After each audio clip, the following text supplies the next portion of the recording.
末将出天行，见过两位。崔氏、崔少，这是小公子。边关大捷，师父已经班师回城，明日即可到达。请诸位贵客先随我回王府吧。宗主有吩咐，拜师前我们都要入驻驿站，就不劳烦周将军了。可是这是师父亲自吩咐的，也不差这1、2日。周将军，还是先送我们去驿馆吧。行，两位请。走，走，撤！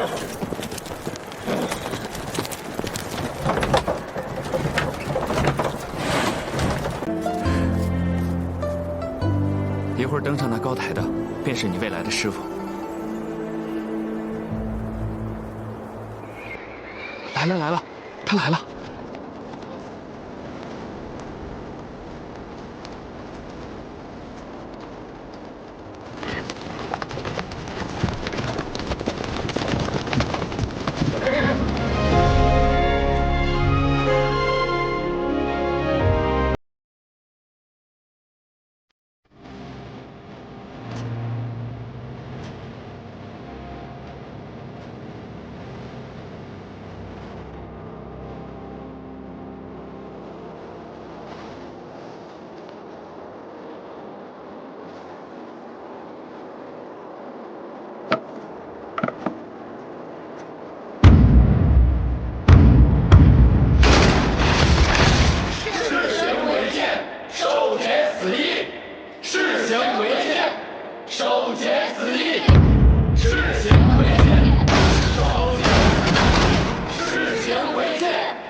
长夜破晓，三军齐出，狼烟为警，黄沙袭天。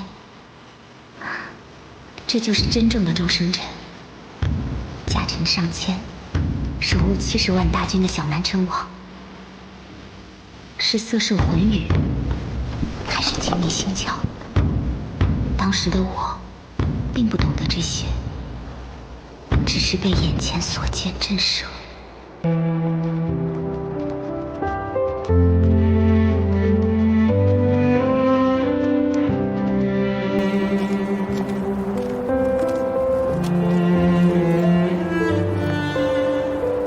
小南城王，崔夫人，这位是？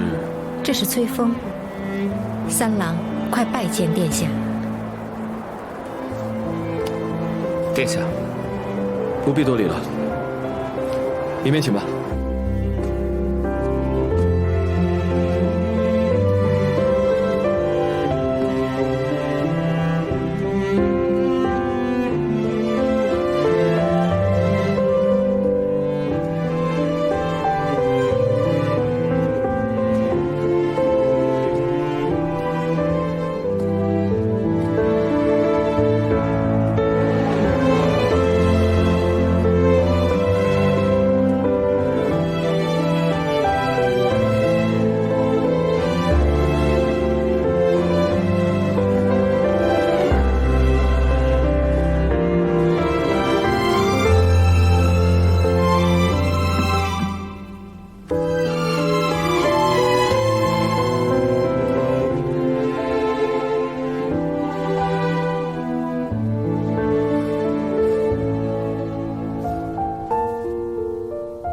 十一，在家中被唤作十一是吗？正好，我已经有10个徒弟了，我也叫你十一，可好？他竟没有自称本王，而是我，好奇怪的人。接下来要干什么？还要叩头吗？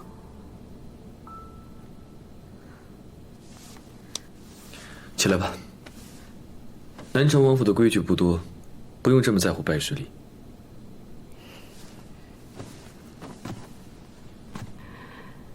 最后一事是关于十一的。殿下您见了。十一他自幼如此，无法开口说话。是染病还是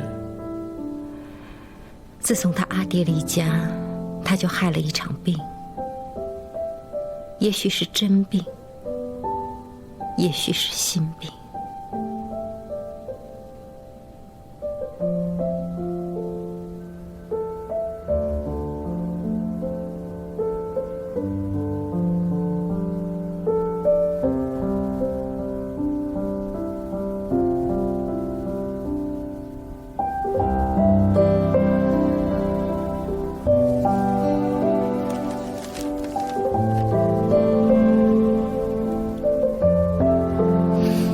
惟妙惟肖，好，崔姑娘辛苦啦。你长途而来，先休息几日吧。师傅，要不我先带他回院子。去吧。是。等等，初入王府，本王还是亲自带你去吧。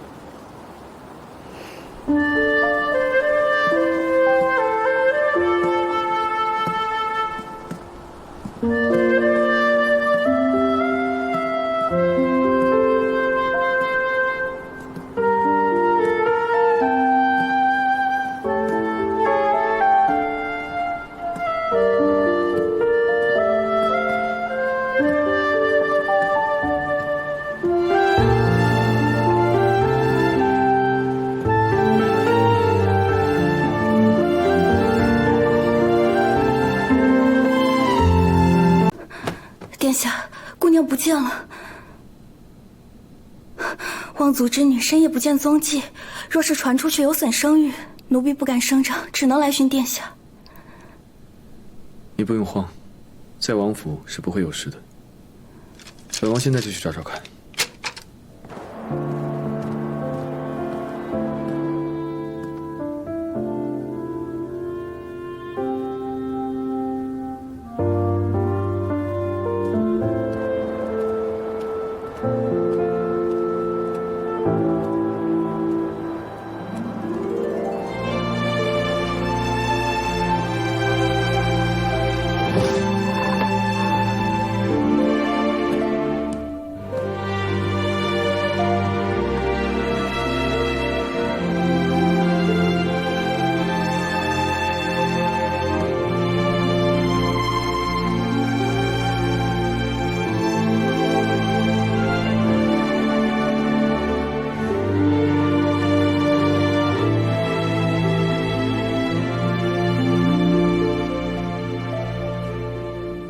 为什么来藏书楼啊？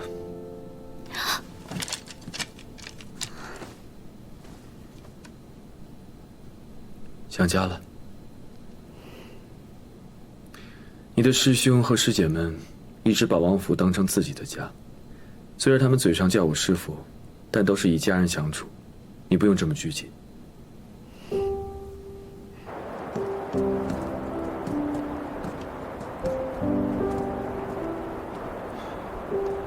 平时我在王府里住的时间不是特别久。过去我不在王府的时候，藏书楼的门都是锁上的。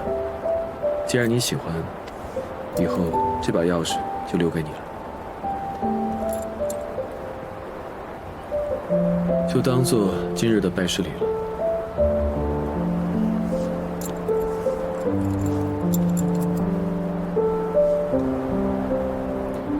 忘记我白天说了什么了，不必多礼。快回去休息吧。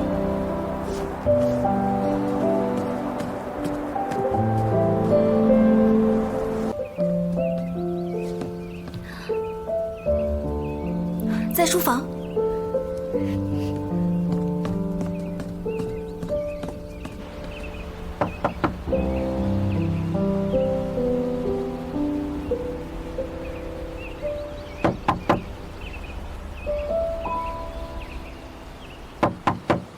找师傅吗？有什么事吗？邢弟子陈礼。啊？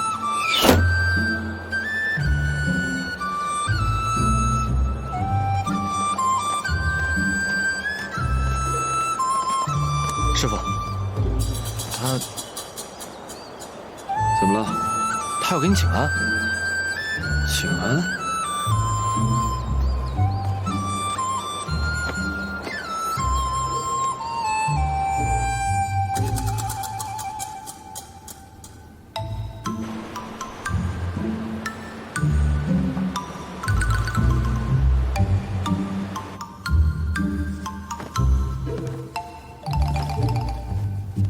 你每天都要拜啊？回殿下，为弟子者晨昏醒尽，不可怠慢。必须晨一次，昏一次，不能少一次。必须。还有什么？什么什么？本王是问你们三娘子究竟教了他多少代师礼？那便多了，事无巨细，言语、饮食、贯至出行、坐卧皆有。如果他要去书房找我，有多少道规矩啊？入门前当叩门3声告知师傅，入门不可坐，当恭敬立于师傅左侧，师傅叫坐应当推辞，师傅连叫3次坐才能落座。忘掉这些。古有云，弟子师师，竟同于父，怎能忘？本王这里只有一条规矩，那就是军令如山，其他的都可以忘记。殿下若如此教，崔氏该找麻烦了。既然来了西周，崔氏就管不了了。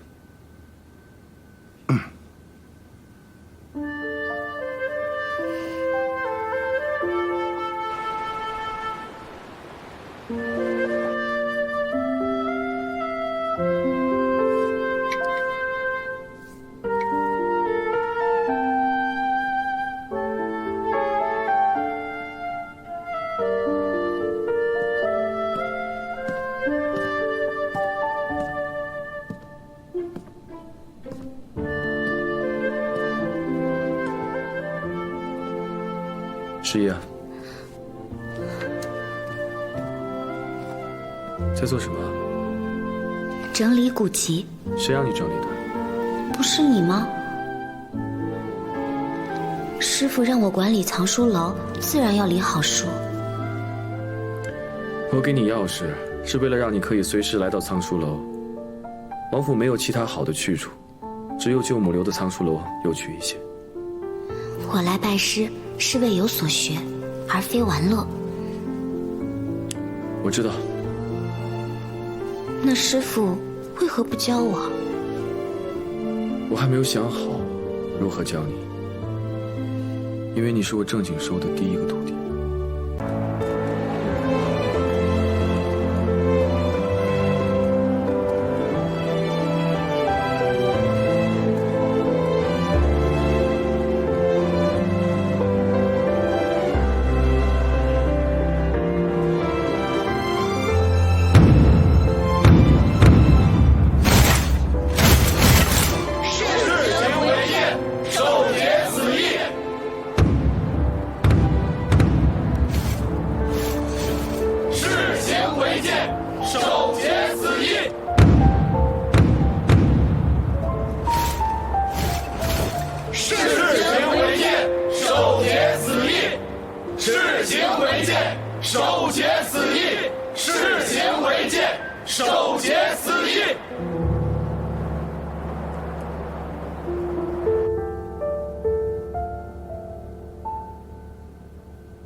他到底梦到什么了？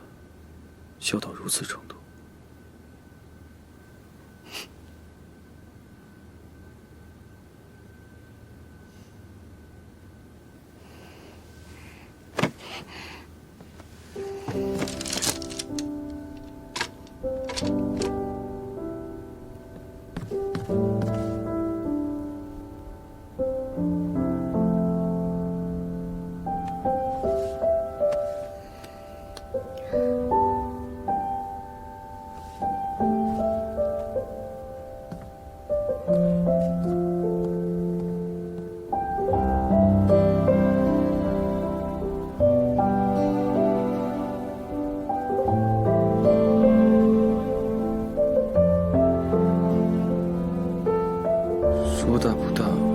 手小不小的年岁，直接抱他回去，恐怕不妥。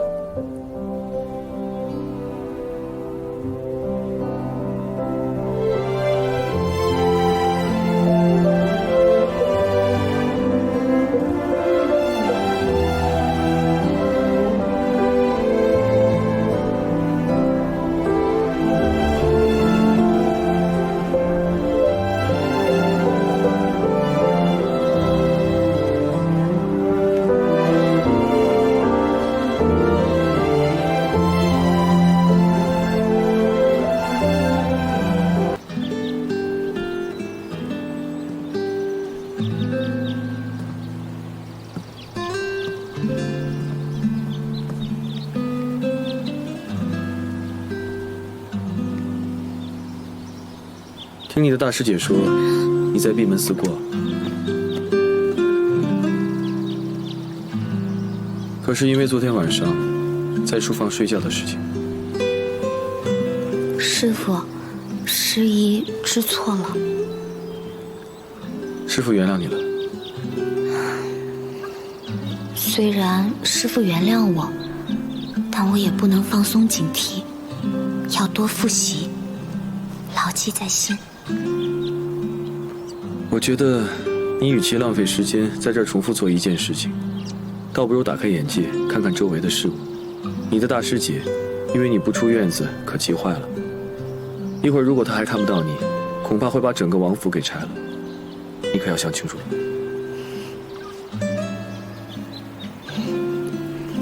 弟子明白。那师父先走了。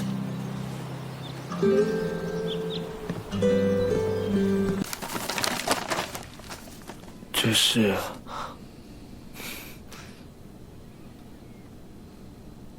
你的太子妃。陛下已经下旨，要记录崔姑娘在王府的起居。腾清成卷后，年年送入东宫。崔时义，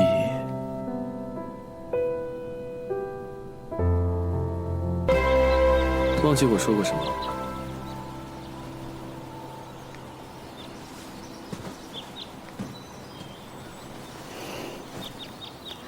王府内不拘俗礼，我忘了。程许说，你的生辰快到了，本王从来没给任何人准备过生辰礼。想来想去，觉得这个东西或许比较合适。先打开看看是什么，再决定收不收吧。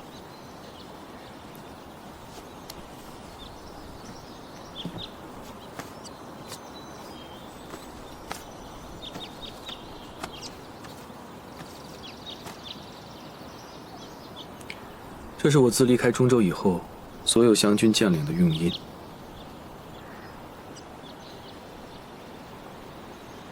本来想送给皇兄的，不过送给你也好。以后你每年的生辰，本王就不用苦想了，年年如此。如此重要的东西，师傅当真要送我？只要你别不喜欢就好。这是师傅为百姓征战的证明，我会收藏妥当，以命相护。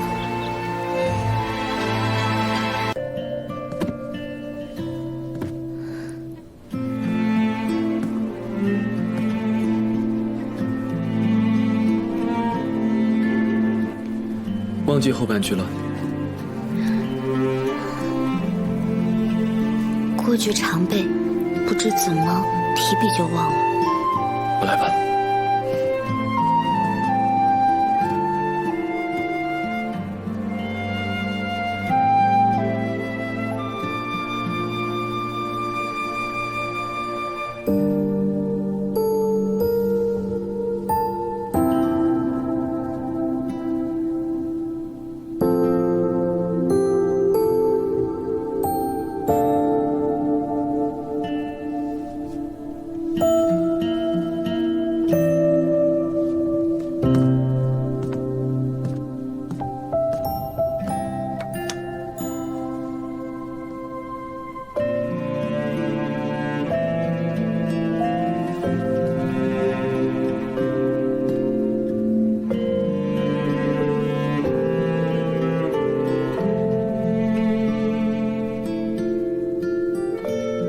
想什么呢？阿娘说过，这句话是在说，女以色受，男以魂语，情投意合，心倾于侧。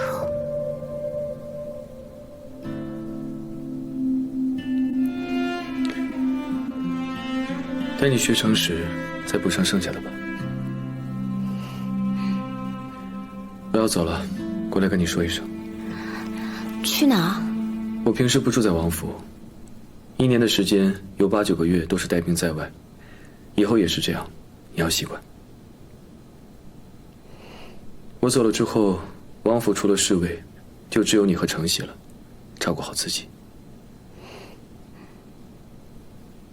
好了，也没有其他要交代的事情了。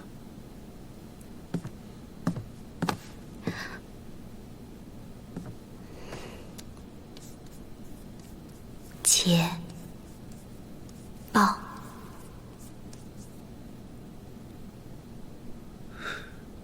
好，等我的捷报。从今以后，王军只有捷报。师父习惯言而无信，说好的归期，10次有9次不作数，只有1样他做到了。王军从未有败绩，只有捷报。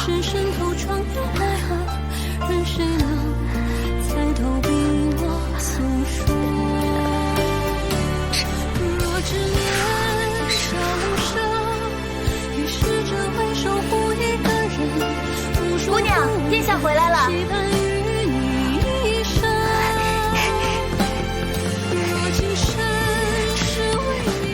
当心，摔破了吗？我看看，我去给你拿伤药吧。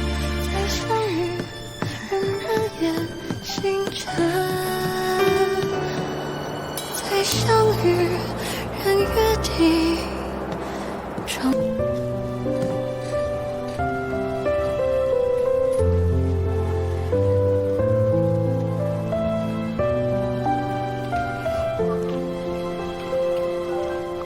11，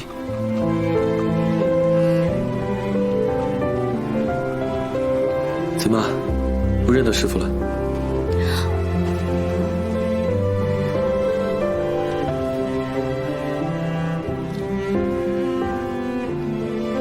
又是1年没见了吧？咱们这回走了多久啊？从离开西周到现在，已经19个月了。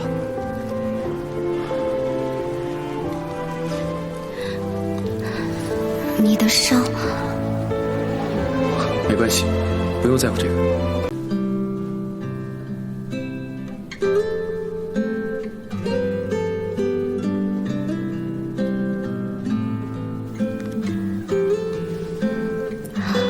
再不喝，药就要凉了。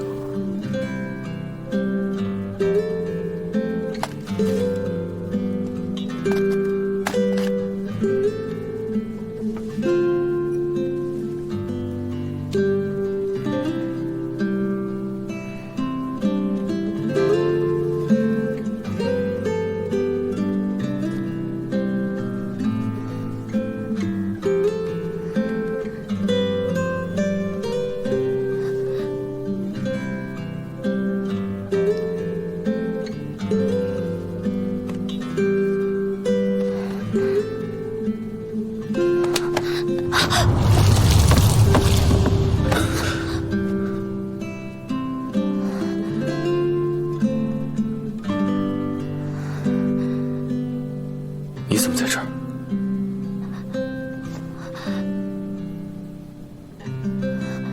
今天师姐和师兄都说错了，到后日才是整整19个月。你离开王府的19个月。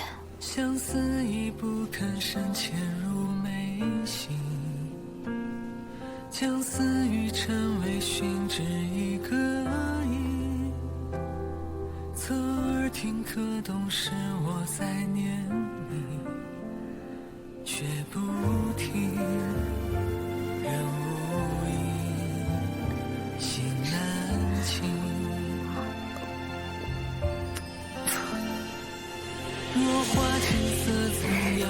在习惯吉日，就郑重的给你请安。若要提笔又如何写旖旎？一盏茶香怎样与你同饮？城门月下宫上花灯传闻，奈何情终不能。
话说的不错啊。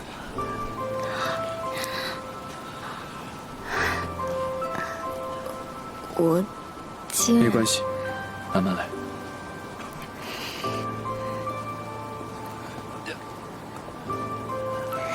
久违了，二皇子。殿下，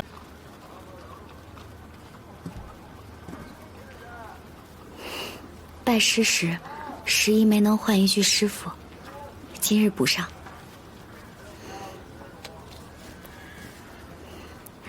师傅，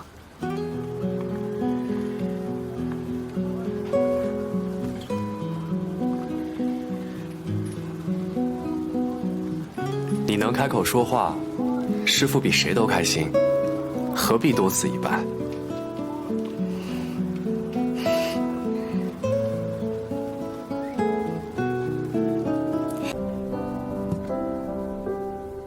清河郡来信，要你回去。为何忽然要回去？崔公辞官还乡，召崔氏子弟回清河郡，一同编纂朝史。包括我和哥哥吗？对。何时啊？下个月。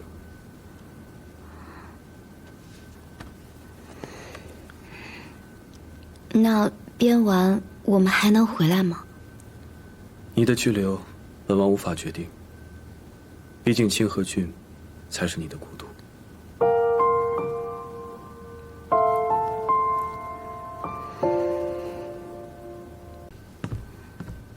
师父，军师。嗯。师父为何不留在王府过年？这2年战事吃紧，叛乱不休，还是在军营安心一些。可过年了又不打仗，难得不打仗的新年。其实，让出王府是殿下不想让你和广陵王被打扰。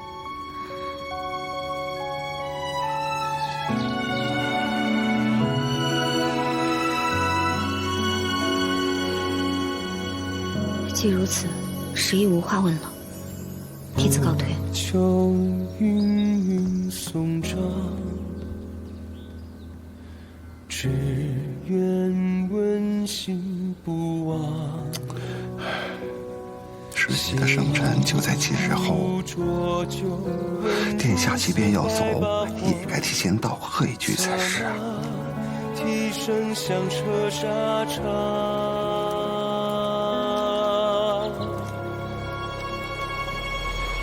伤心紧握这鸿鹄之翔。大风吹，心血依然滚烫。现在肩上，岭上皆渴望，心甘情愿一生。每次我们走，师妹都在草树楼送。等她回了崔家，连送我们礼府的人都没了。师父倒是狠心，没有一次。崔时宜参见殿下。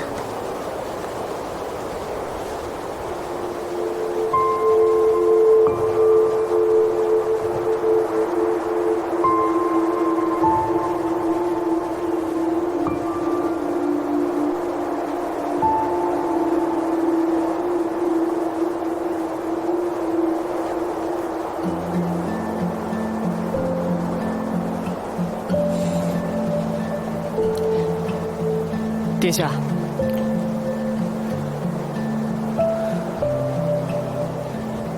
此处不是中州，无需多礼，起来吧。谢殿下。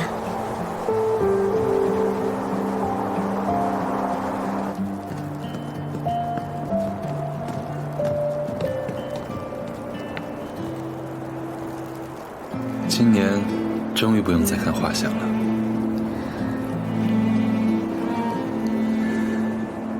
在中州，常听说南城王府宏壮伟丽，并不以为然。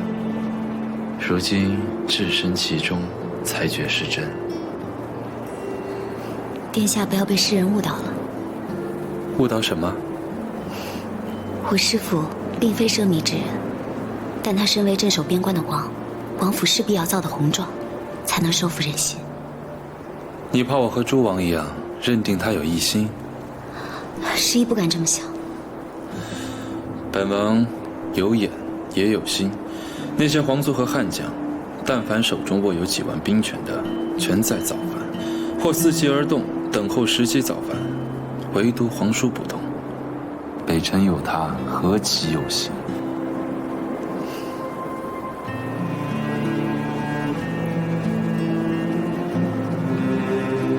这不合规矩。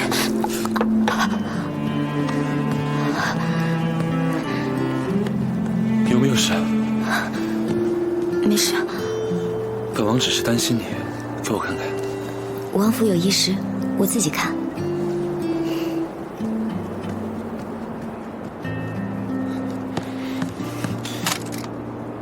让太医也去看，速去。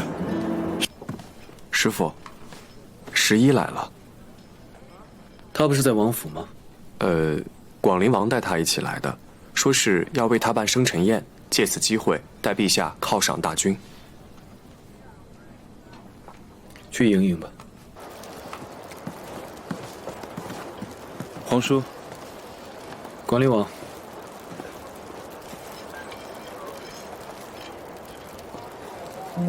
你怎么受伤了？接云，带时宜去看军医。是。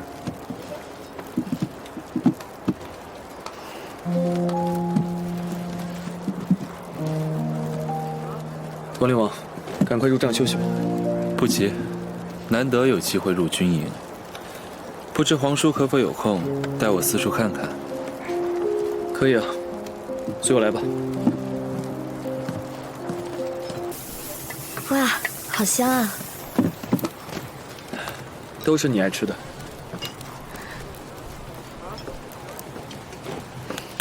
师父，我带了屠苏。屠苏啊！今夜准备的饭菜和屠苏相比，有点寒酸了啊，谢云。我去宰几只肥羊来。到。哎，刀来了。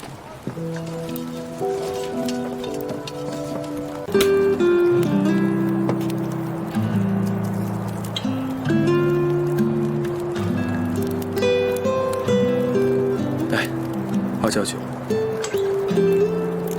只有我喝，师父不喝吗？好，我陪你。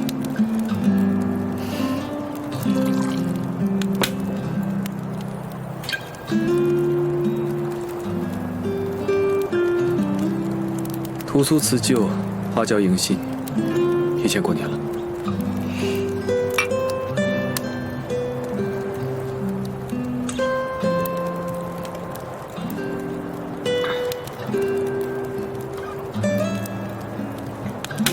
怕醉啊？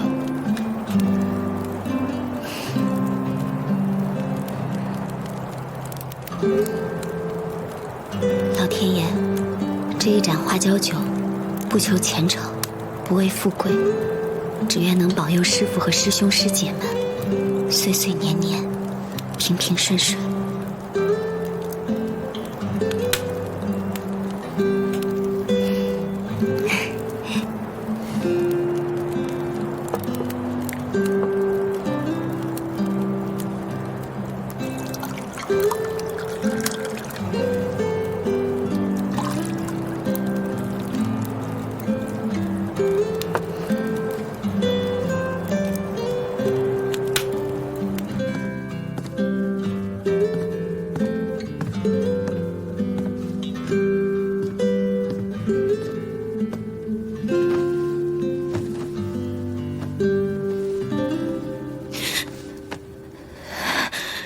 捷报，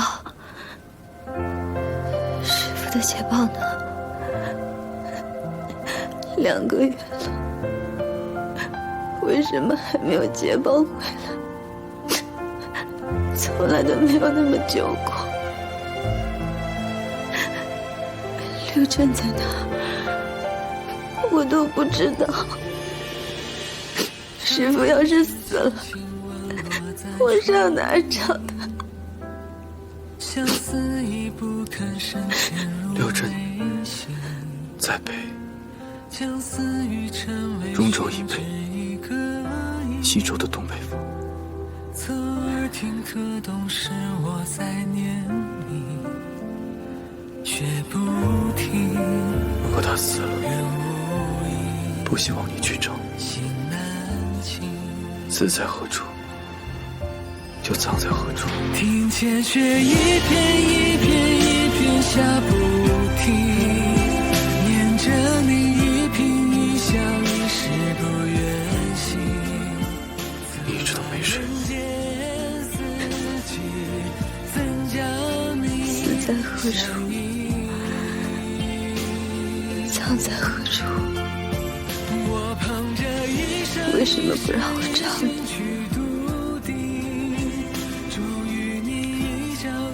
人死了，留下的东西都是空的。即便你找到了，见到了，除了伤心，其他的什么都没有。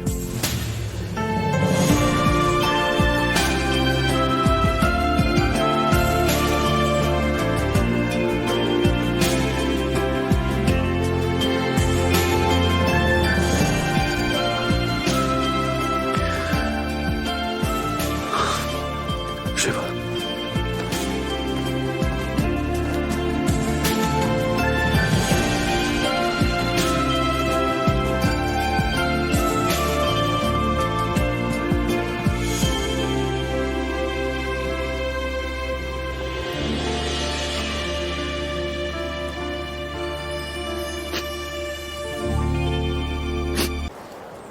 昨晚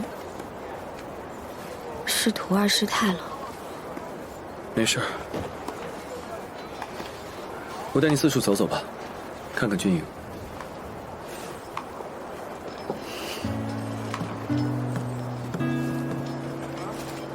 注意动作！大军到了一个地方，你大师姐的侍候营就会挑选驻扎营地，步兵砍树，在此搭建幕墙，围成一个军营。收紧大腿，夹住马背。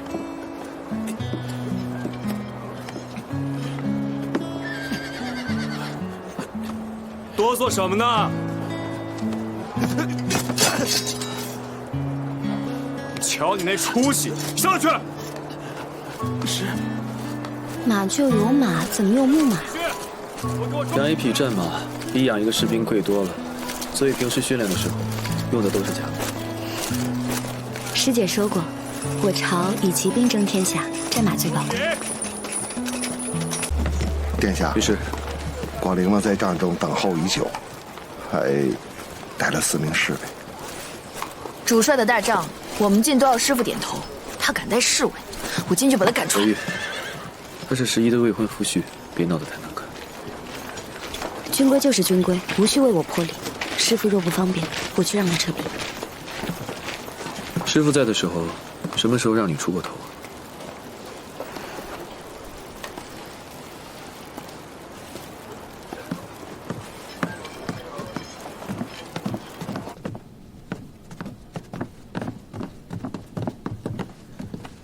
皇叔，等了很久了，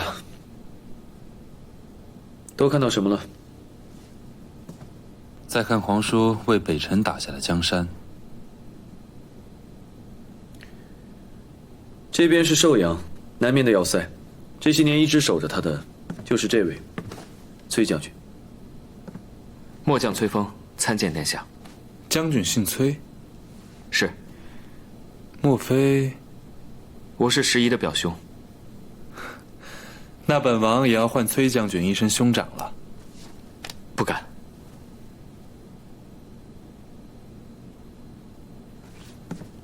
本王想请皇叔一起审南萧皇子。刚才是闲话，现在是正事了。是。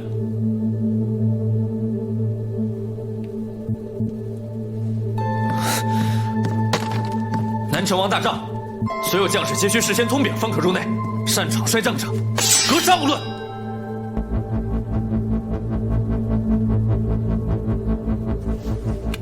臣职失礼，还不快出去！是。怎么了？阿娘，我们这次回来不为编纂北辰史，是有事要见阿舅。或者说是带了殿下的密信而来。不是师父要我们来，是我们自己要回来的。师父已经决定调重兵去中州，清君侧，正朝纲。他要用兵？师父说他一动就会谣言四起，一旦传言南城王挥兵东进，必起大乱，所以他不会以南城王军的名义去，会另找一个借口，悄然调兵前往中州。做得对。那赵腾呢？他是祸首啊。广陵王在宫中做内应，应对赵腾；师父在宫外压制刘远。那他想让我们崔家做什么？用阿舅的威望稳住朝堂。阿舅在，就算赵腾死，刘远死，朝臣也不敢说什么。败了就会死。崔家一门有多少人？你们想过没有？三娘，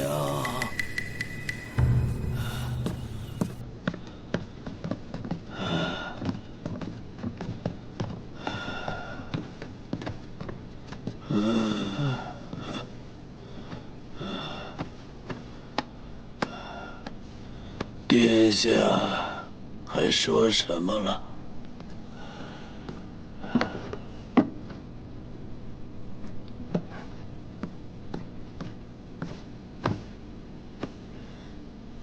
师父说，这是陛下赐给我的，我带回来，阿舅自然会明白。他是在提醒我崔氏受皇族厚恩，不可忘啊！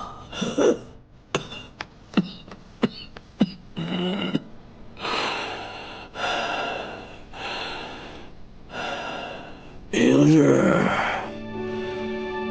东审，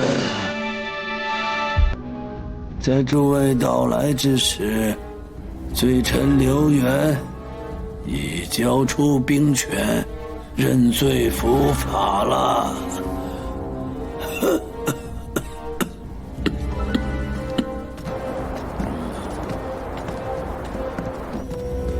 阿兄，茶点到了。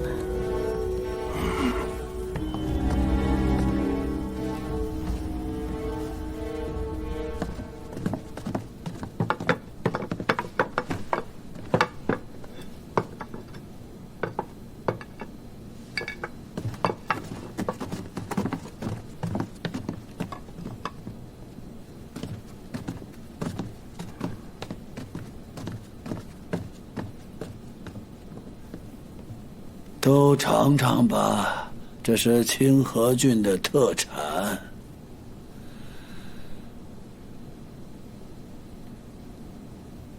丞相难道就没有听到风声吗？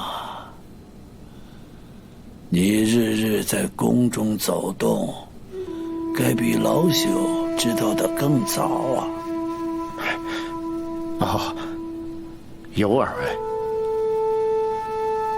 刘元养婢蓄妻，滥杀朝臣，逼民为奴。丞相是否早就看不过眼，等这一日很久了吧？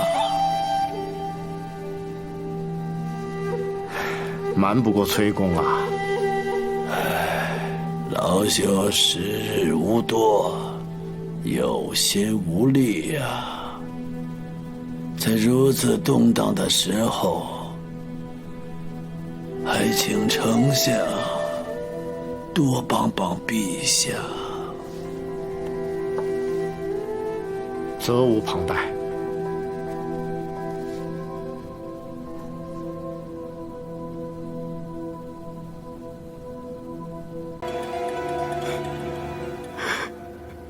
陛下，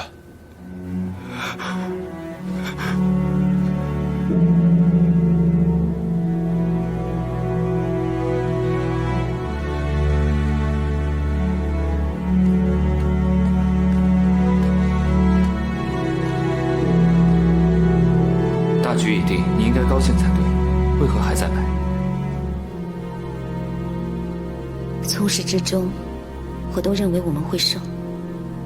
我最担心的是陛下不信他，怕陛下认为他有所图谋，这样他为陛下安排的一切就都成了一场笑话。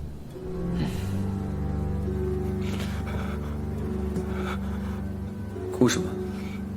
赵腾是皇叔杀的。赵腾是病逝。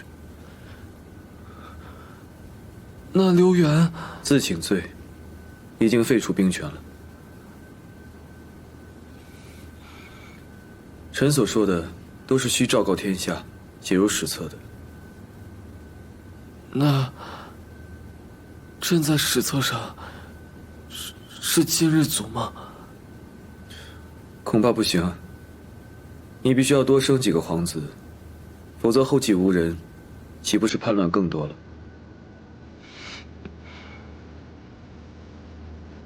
臣今天未带兵器入宫，只带了御赐的木剑。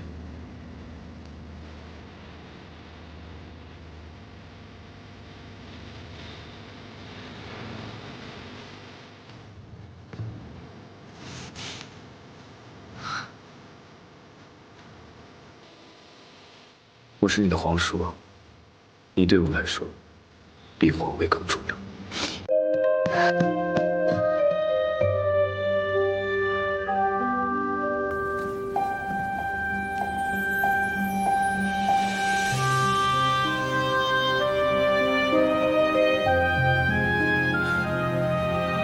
兵不血刃，难得。难得，十分难得。但为什么时宜还想哭啊？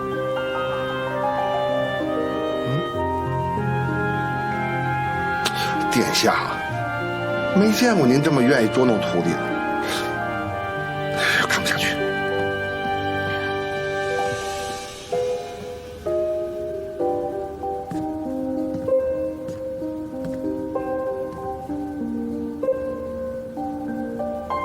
我还以为师父被陛下关押了。陛下确实下旨关押了我。他下旨关我在宫里住上一段日子。那之后呢？回西周。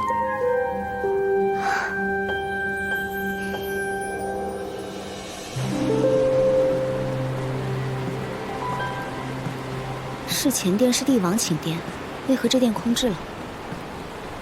因为先帝在这里过世，他怕住着伤心，让人搬到了显阳殿。我从小就是被先帝抚养长大的，也住在这里。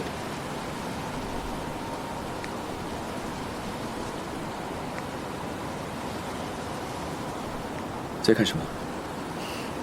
我在看师傅幼时住过的地方。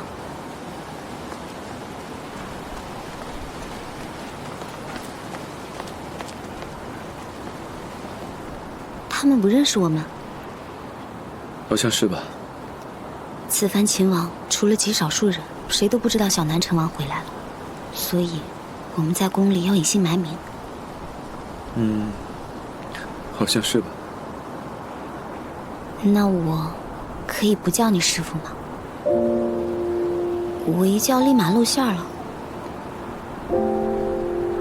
有点道理。周殿下，太后请殿下移步至寝殿。去找军师吧，这里不是王府，不要四处乱走。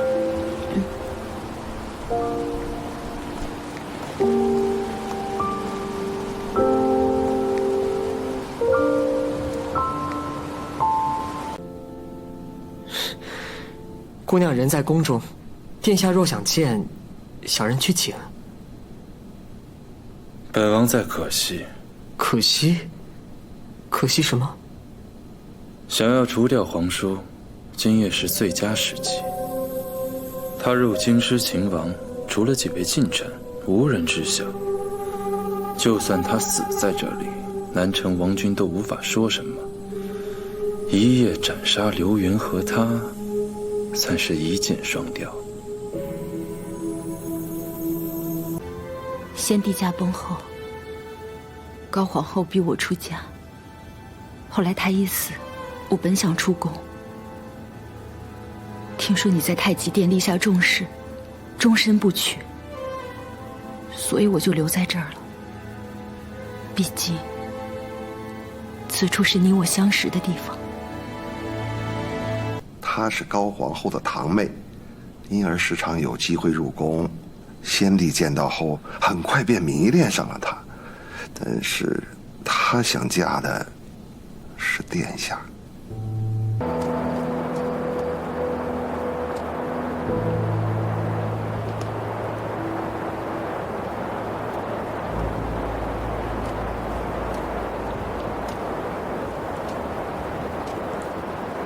喜欢这里啊？师父见了故人一定乏了，进殿休息吧。你去哪儿？出宫。宫门早就关了。若众臣有要事，也能出入的。你也说了，众臣有要事才可以。你以为这里是西中，任你畅想？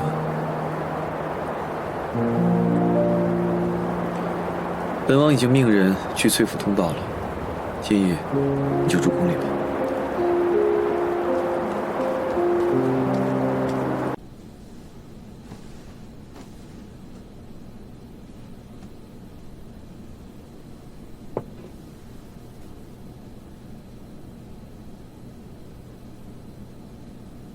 让你吃。哦。皇叔。这次立了功，要朕赏什么？不需要。珠宝、封号，还是领地，又或是姻缘？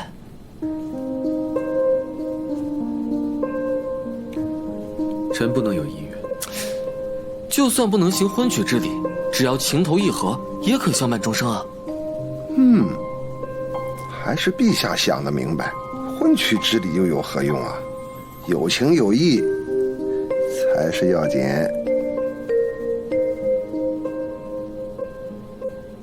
朕不想让你后继无人，若有子嗣，送入宫来，朕亲自帮你抚养，看谁敢说什么。陛下，臣并非后继无人。朕有兄弟姐妹了，何时的事啊？本王王府里有10个孤儿和1个徒弟，足以。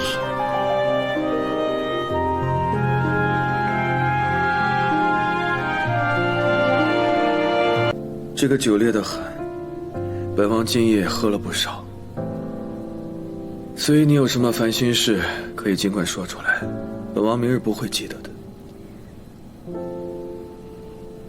陛下哪来的？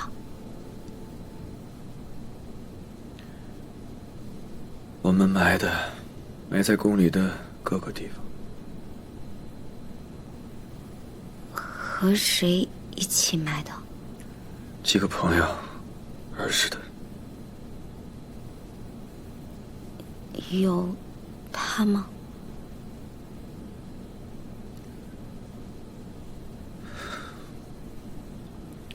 有。果然醉了，什么都说了。那你这次会带他出宫吗？他犯下了重罪，我没有理由救他。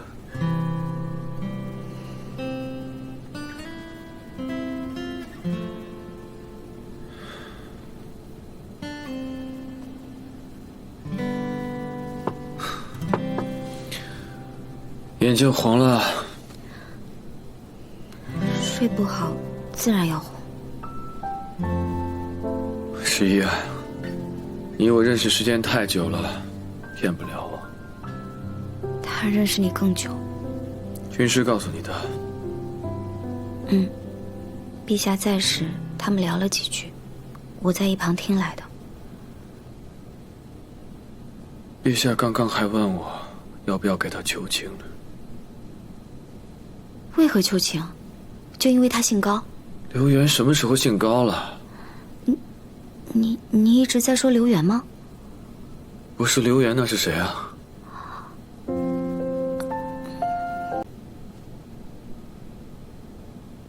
周生辰。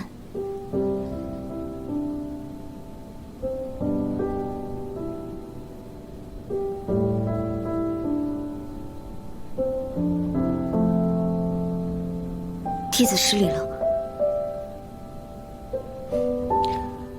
没事，只是第一次听你叫周生辰，真的有点不习惯。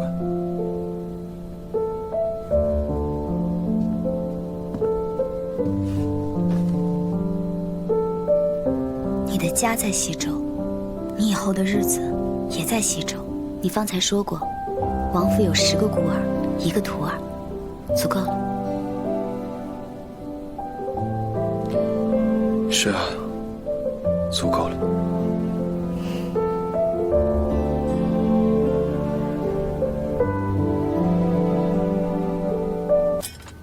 崔姑娘，广陵王在殿外求见姑娘。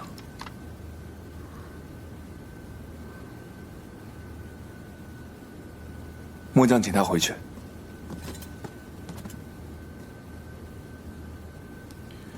就算是本王的寝殿，也是在宫里啊，怎么能拦着广陵王呢？请他进来吧。是。等等。我不舒服，怕他进来无法应对。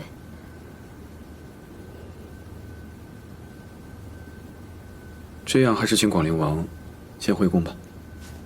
末将明白。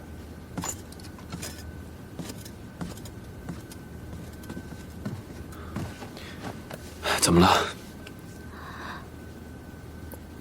我休息一会儿就好了。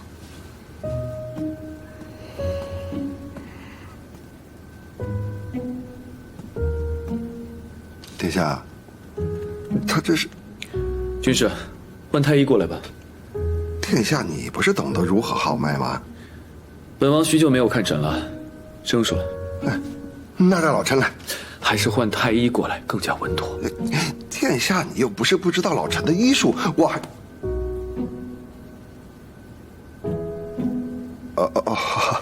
好，老臣这就去换太医啊。军师，还是你给我看吧。我来吧。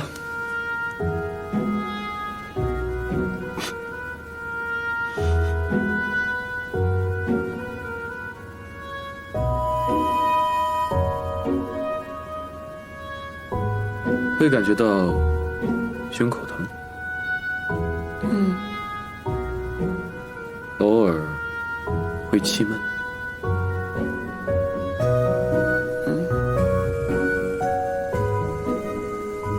也会耳鸣？有点。没事，休息2日就好了。那我立刻休息，不见外客。随你。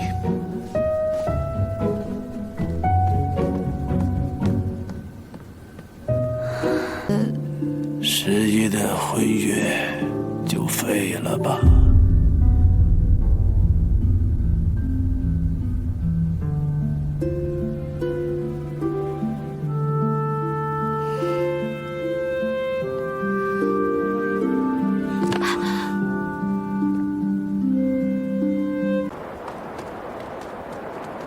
十一，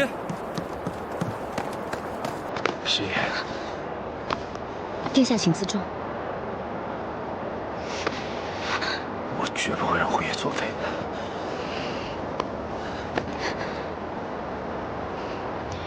殿下是广陵王，深受圣宠，求一桩更好的婚事不是难事。既然婚约已经作废，就不要再将心放在11身上。你住口！你这样当面喊他，置崔府和南陈王府于何地？殿下虽是皇族，但崔氏之女也不曾低你一分。王爷，三娘子，请息怒。殿下自幼爱慕崔姑娘，并不想也不会伤害姑娘的。死刑唐突了，望皇叔恕罪。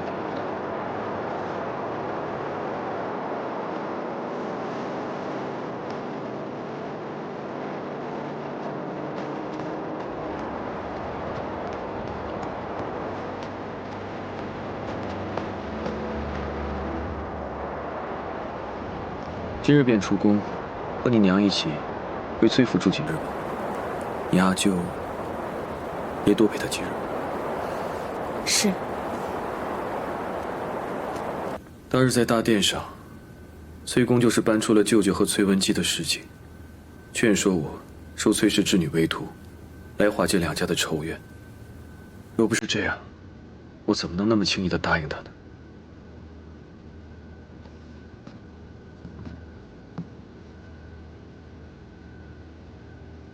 弟子不孝，让师父为难了。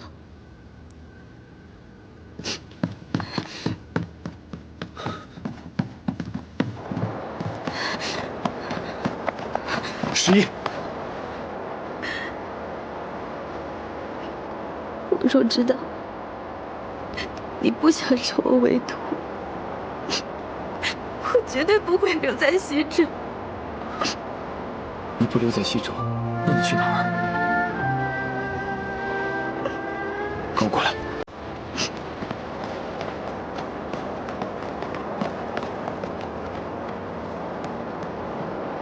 那位是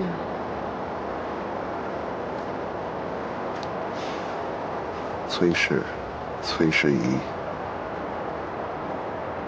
她是李氏七郎的女儿。是。又是高家欠下的一份血债。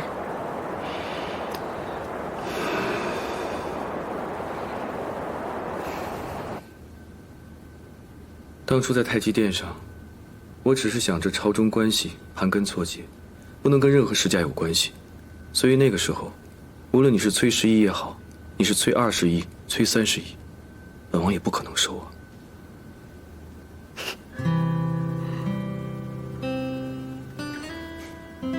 舍得下了？为老不尊。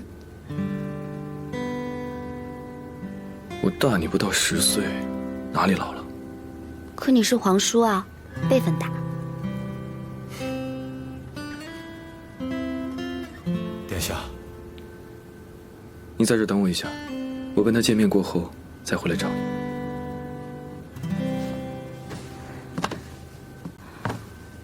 请殿下救我一命。太后这一次放我出尼姑庵，对我下了死令。他想让你做什么？让我做殿下的枕边人。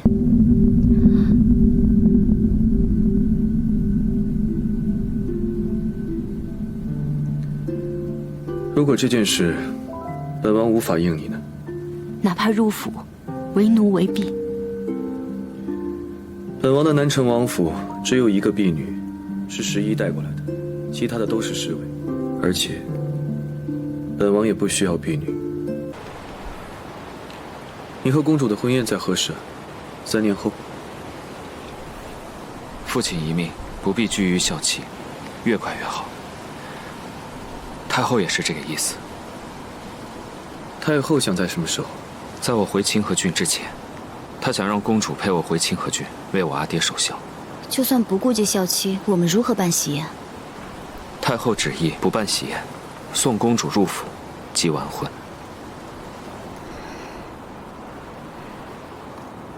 我2年内回去。看妹妹紧张的，生怕殿下不要她回去。我是在算时间，看看是否能亲自去接你。那个时候，我应该在6镇。国事要紧，我可以自己回去。国事家事都要紧。就算我不送，也有崔寿将军送，殿下安心。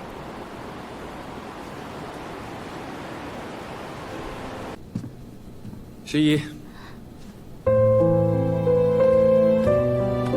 师父怎么知道是我？你师姐在外面守着，不会放外人进来的。哦。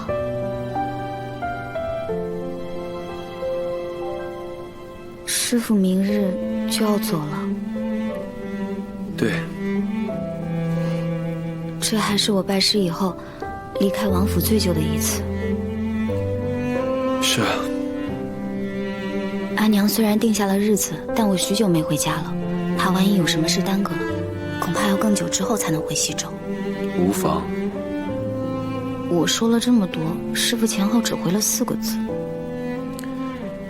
你只要记住了，南城王府一直都会在，我和你的师兄师姐们也一直都会在。对我们来说，你只是去就回。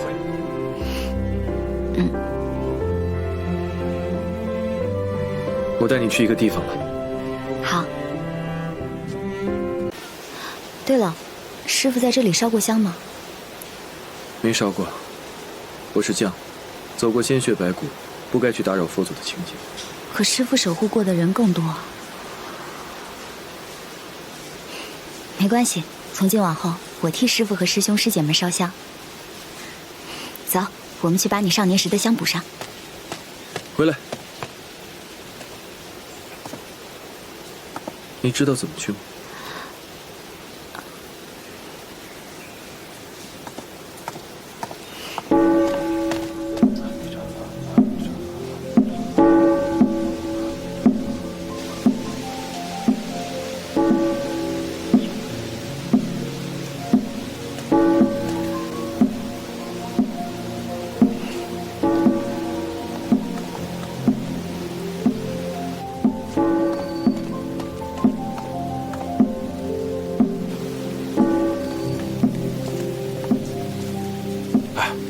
这是哪个藩王入京了？藩王？你怎晓得是藩王？看这气度，必是王后。中州、成州若有这等人，早传遍了，又怎么会没见过呢？那这藩王在外边等着，想必这王妃正在里面上香呢吧？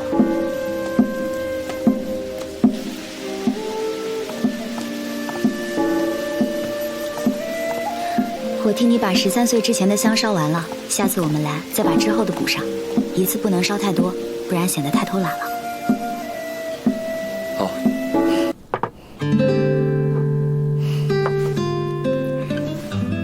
这酒是清河郡独有的，师父尝尝。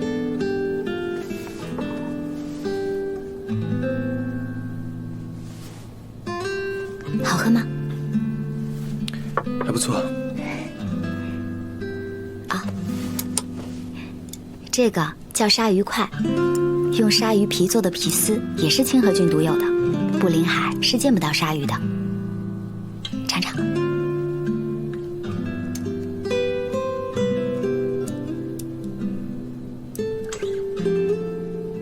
怎么样？还不错。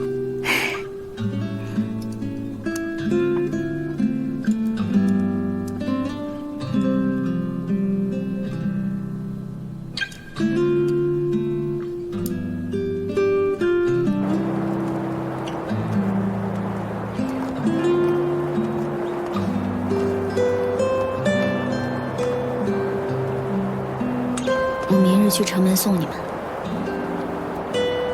明日见。那我走了。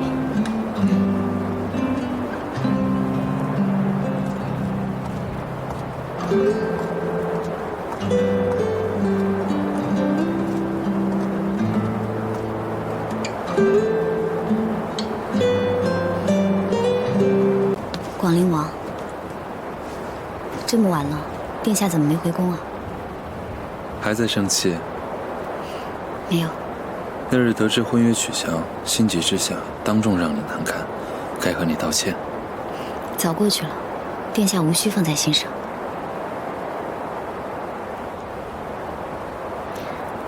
殿下若无事，我先告退了。师爷，若我讨一处封地，不再执着太子位，远离中州，你会愿意跟我走吗？不愿。你还想做太子妃，做日后的皇后？从未想过。和太子妃之位无关，我从未想要入宫。既有重新选择的机会，为何殿下不选择自己想要的人？你如何知道你不是我想要的人？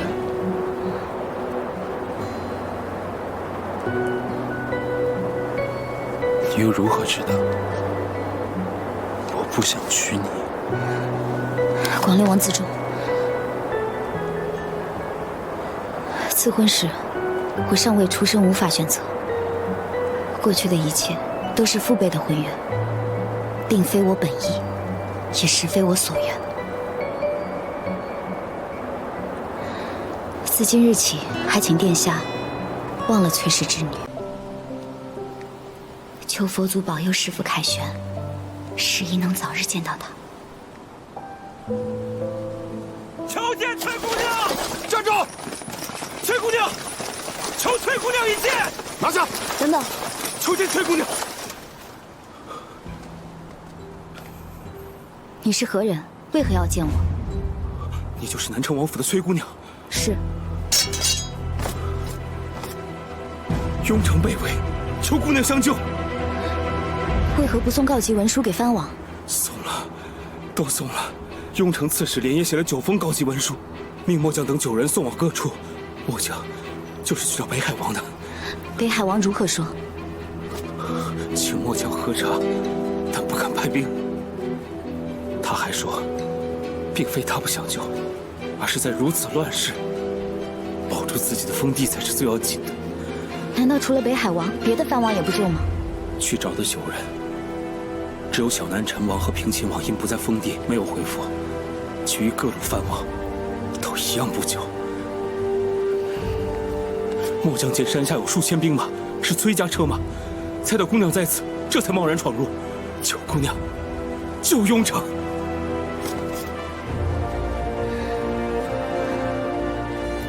崔寿，姑娘，我们只有3000兵。雍城守军已不足2000，城中百姓却有数万。就算只有300兵，也不能弃百姓和同僚不顾，即刻动身去雍城。末将领命。师傅，雍城被围了，是银河干将军带着援军去了。你说谁去了？是师妹啊，师傅。师傅，我先带骑兵去增援。骑兵准备。是。本王带骑兵先行，交于天行，去断敌军后路。陆翘，带步兵后续增援。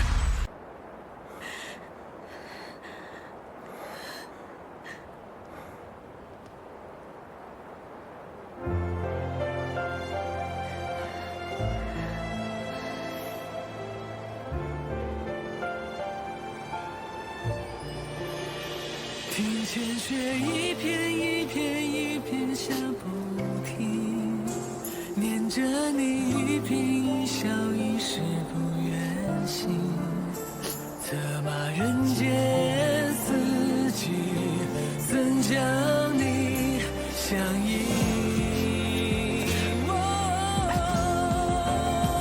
我捧着一生一世一心去笃定，终于你雪月风华悲喜都看尽，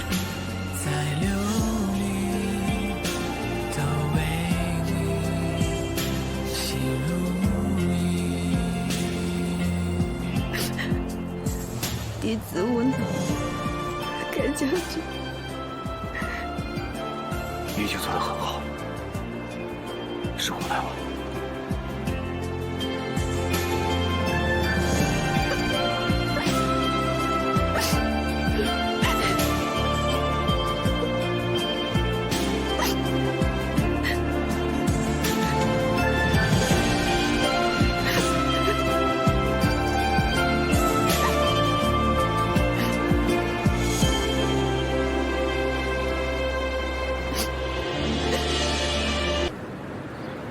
我们多久没见了？1年又7个月。这1年半，王军北上，夺回13城。依照以前的习惯，留给你的，降将的用意。过去没经历过夺城战，把收藏降将用印当成趣事。今日才知道师父这些年究竟如何过的。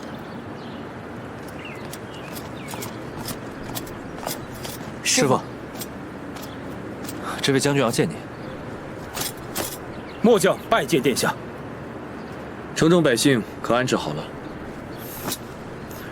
全都安置妥当。本王明日回西州，会留2万大军助你守城。末将明日也将离开。你是守城将领，为何要走？姑娘是担心城池，还是关心末将去向？两者兼有。城池有殿下的王军驻守，绝不再会有差池。而末将心寒了，不想再为北辰守城了。崔姑娘，日后及此生，杨少欠你一命，愿姑娘珍重。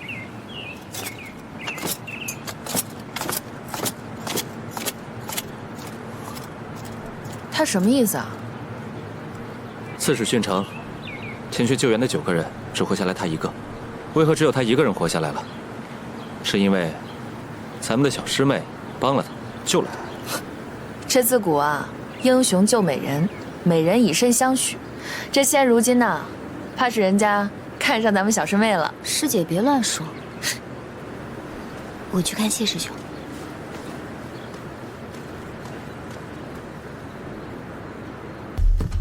都别动！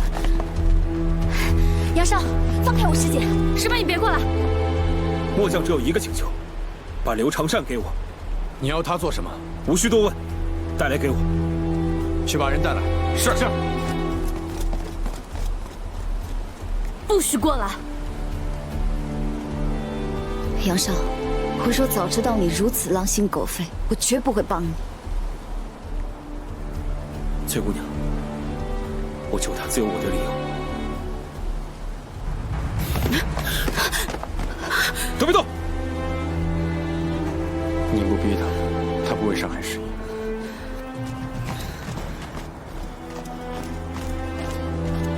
杨将军，你来救我了！少废话，跟我走。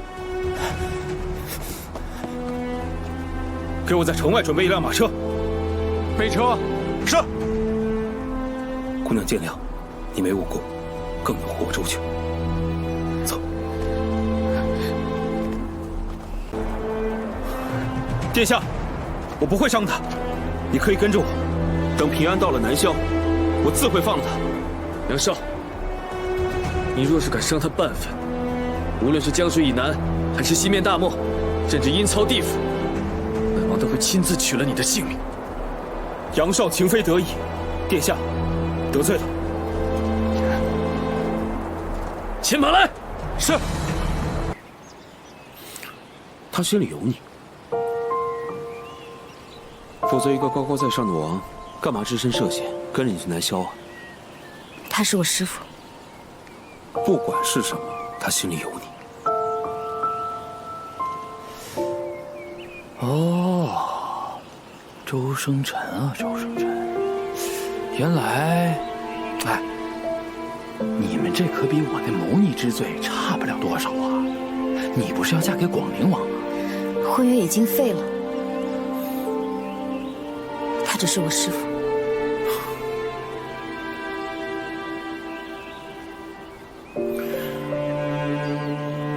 明日进南萧，切不可说自己是谁，否则被抓做人质，我也保不了你。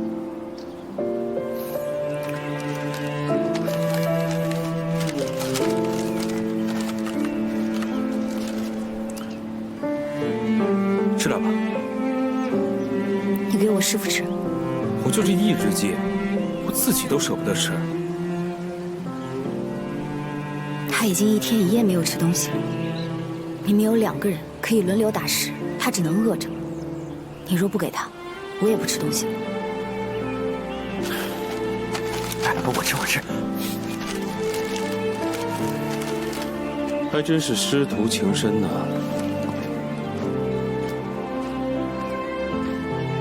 你徒弟给你吃的。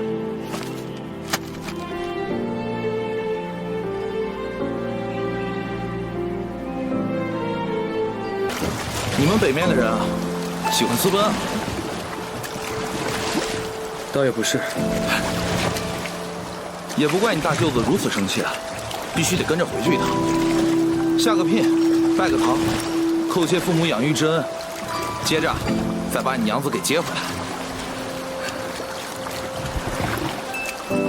好，不过呢，那小娘子啊始终回头，恐怕你这一趟去啊也不会太为难你。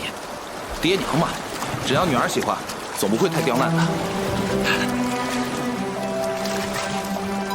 你能看出来他心里有我？这自打你一上船啊，他的眼睛就没有离开过你。你说他心里除了你，还能有谁啊？是我连累了师父。别想这么多。若不是这一次，恐怕你此生都没有机会来这边。说得像你故意安排的一样。不过说真的，我之前真有想过，有朝一日中原统一，就带你来这边。是真的。让开，让开，让开！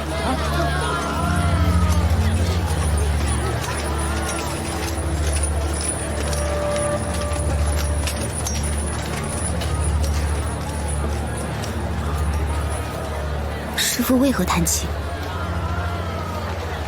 我只是突然想到，你从未随我一起南征北战过，有点遗憾。以后可以了。是，以后可以了。这里真的好美，临着江水与高山。若能早早中原统一，南面的人能见到我们的古城黄沙，我们也能见着高山流水，多好。还要走半个时辰，你受得住吗？师父不在时，我经常将西周的寺庙都走一遍，4次烧香为王君祈福，所以脚力好得很。在这里啊，不能叫师父，会泄露身份。弟子遵命。我知道了。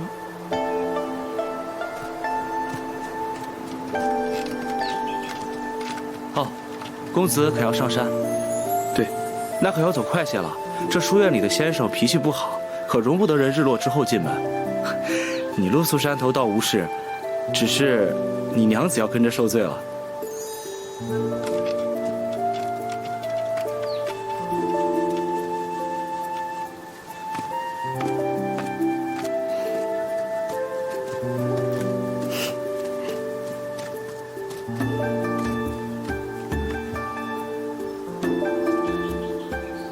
怎么了？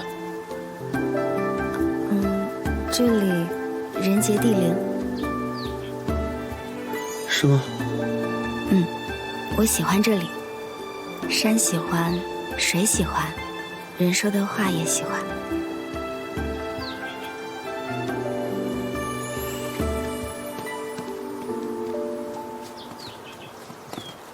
知道怎么走吗？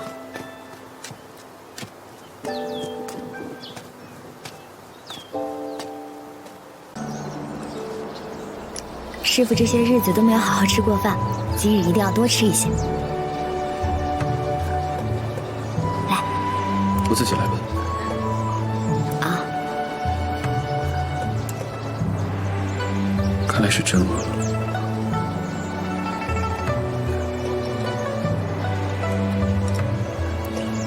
来，你最爱吃的。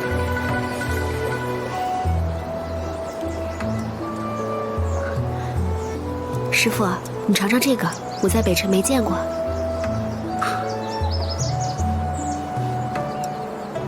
这个叫竹笋。啊，是我孤陋寡闻了。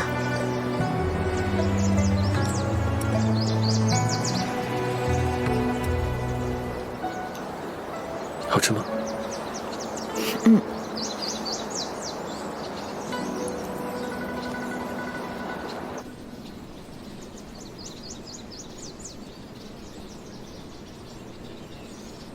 先生的两位朋友是何关系啊？你看他们的眉目之间有什么？眉目间干干净净的，能有什么？友情。那今夜被一间睡房？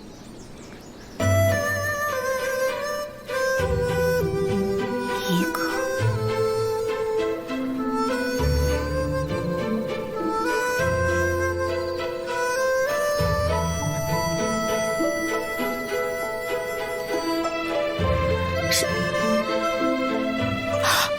抱歉。无妨，我娘子从前的时候也喜欢这样拽我一笑。二位长途跋涉，想来定然累了，早点休息。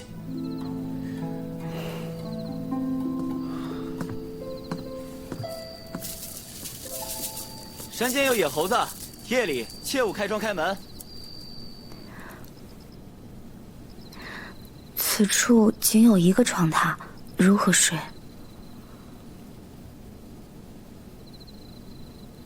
我睡地板。你跟着我一路未曾睡好，还是你睡床上吧。你不是说我醉卧白骨滩吗？白骨都能睡，为什么地板不能睡？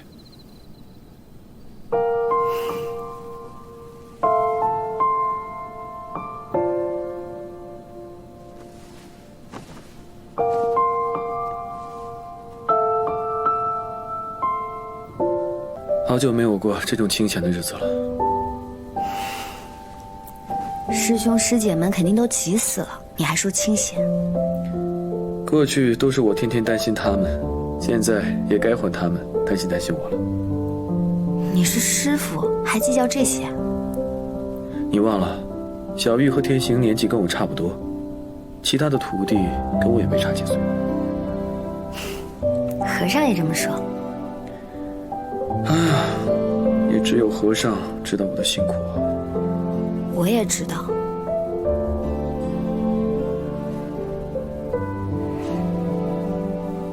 你故意的？故意什么？故意诉苦骗我同情。我好端端的骗你同情干什么？说不过你。好了，赶快休息吧。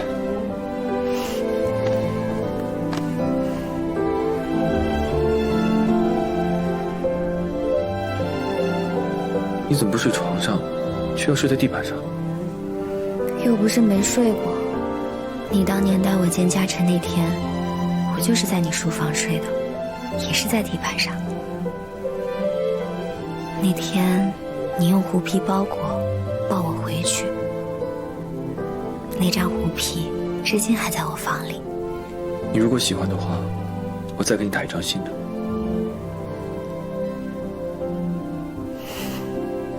我只喜欢那一张。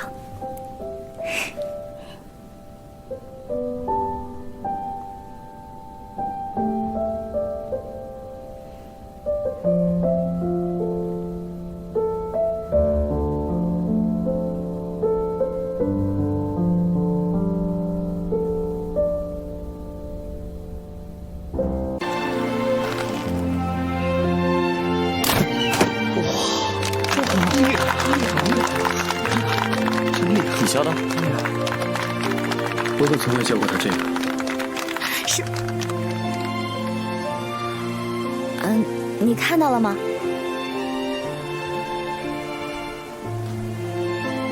谁教你的？王府剑场空着，我左右无事，偷学的。准度看似不错，但握弓的姿势要改。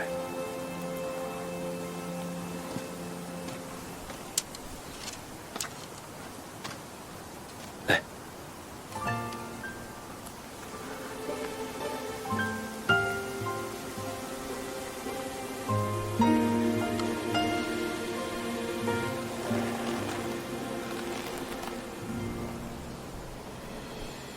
准备。向着风，轻轻地拂过，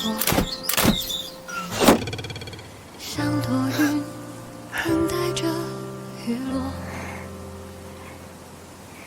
心中期盼的萤火，又有一个角落闪烁，是为你点亮夜空星火。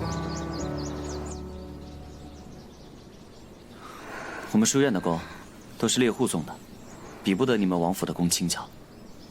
应该早些提醒你，就不会拉上剑了。今后的伤需要人帮。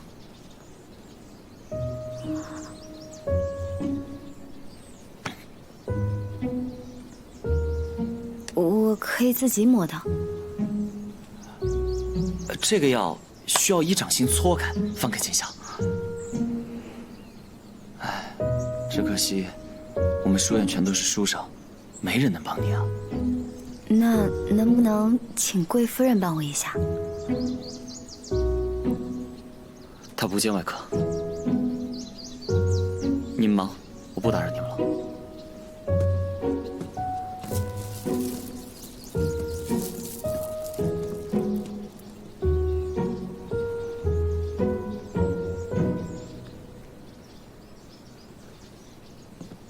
你先自己上药，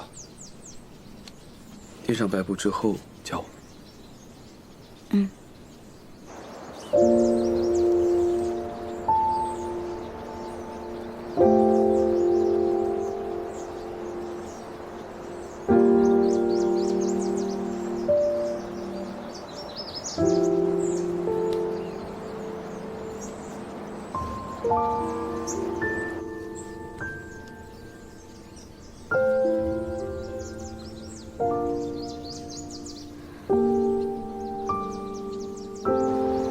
我好了。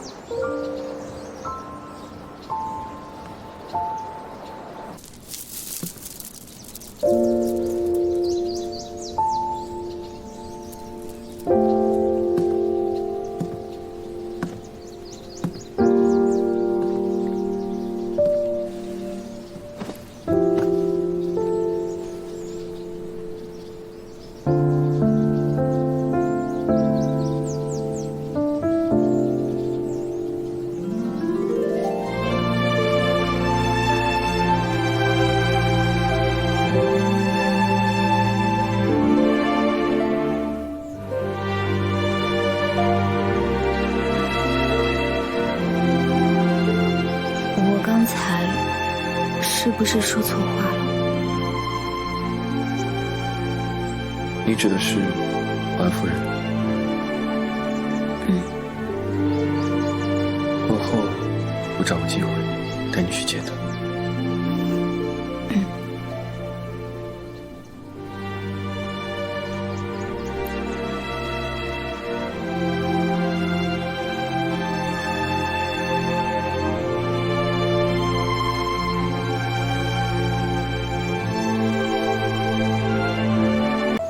环夫人对环先生的承诺，成了环先生的信念，以此为生，了然余生。可见承诺的力量，对家人来说有多可贵。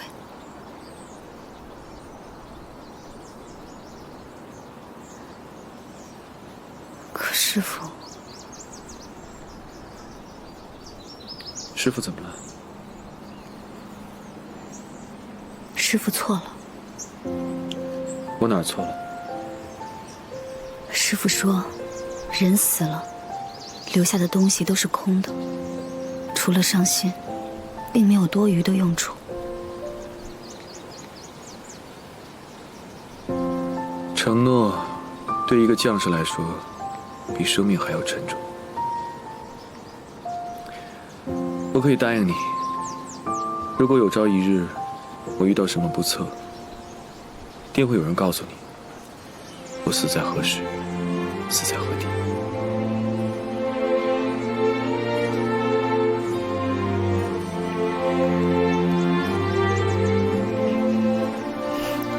师父是百战百胜的常胜将军，定会长命百岁的。师父，擦手。为什么突然改口叫师父了？书院的人都知道你是谁了，也知道我是谁了。这儿都是读书人，最重礼节。若见我不叫你师父，怕背后议论。再说，明日就要过江了，过江回去，都是要改口的。明日是明日，今夜是今夜。不过才10几个时辰，何必自欺欺人？师父多吃一些，回去以后吃不到了。我知道你喜欢这儿，但你我终归是北辰的人，不能在南京久留。弟子明白。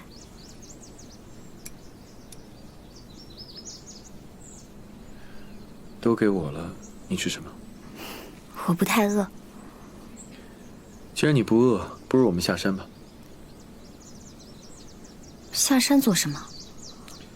南萧世子风流，常在午后抚琴吟曲。你这么喜欢琴，不如下山见识一番。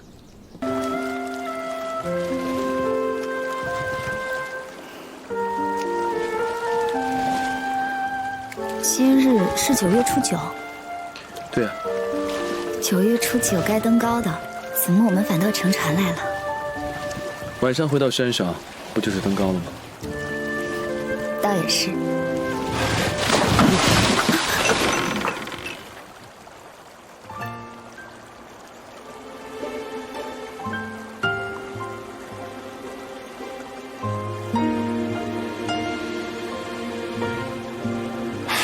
哎，对不住了，二位，桨拖了一下，坐稳了，二位。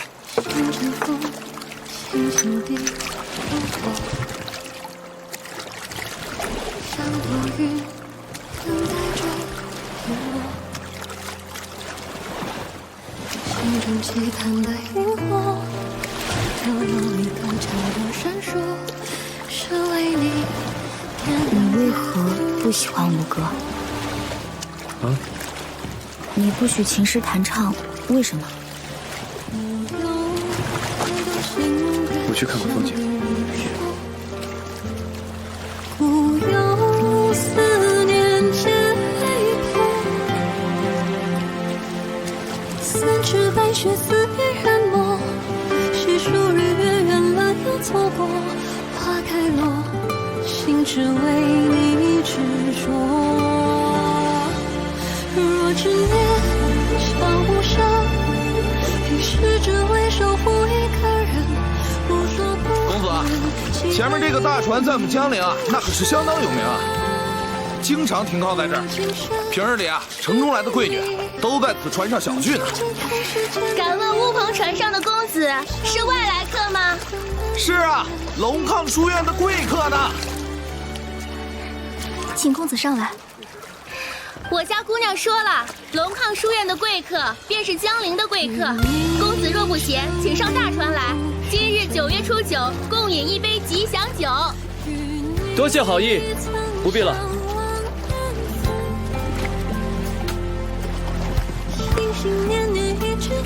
不是看水景吗？一起。小娘子，你要是再晚上去半步啊，你家公子怕是要被拉上船喝酒喽。嘿嘿。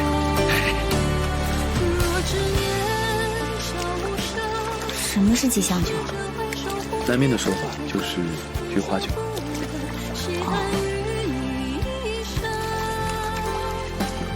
陈父，哎，公子，哪里有卖正宗的菊花酒啊？离这儿不远，稍后靠岸，我指给公子。再相遇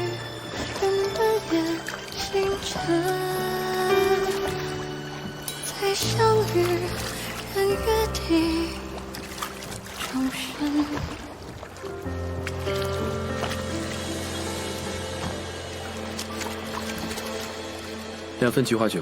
哎，来，您的酒。好，还有一个，谢谢。慢走。尝一尝吧。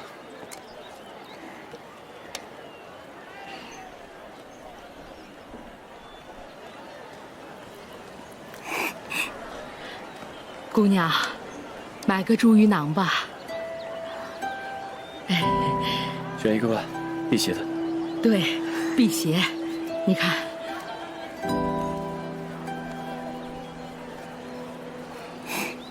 你也挑一个吧。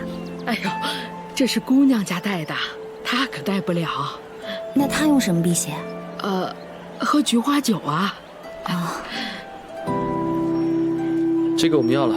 哎呀，不，3文，只要3文。我们是从北面来的，没有这边的钱币，只有这个。啊，不，太多了。您就收下吧，收下之后就可以好好回去过节了。哎呀，谢谢啦。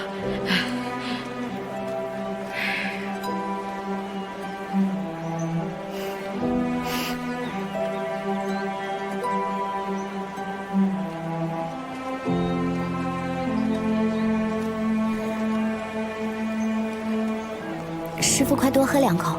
婆婆不是说了吗？辟邪的。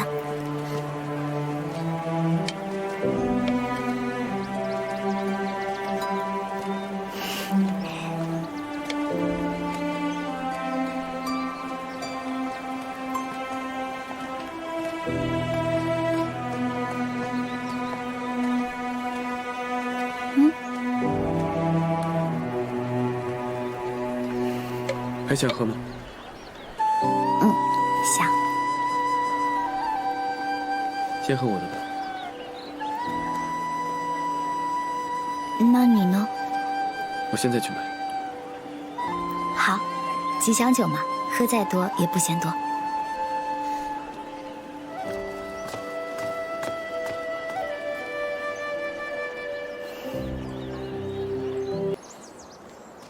侯墨陈月自知高攀不上姑娘，但还是想问一句：姑娘，可有婚配？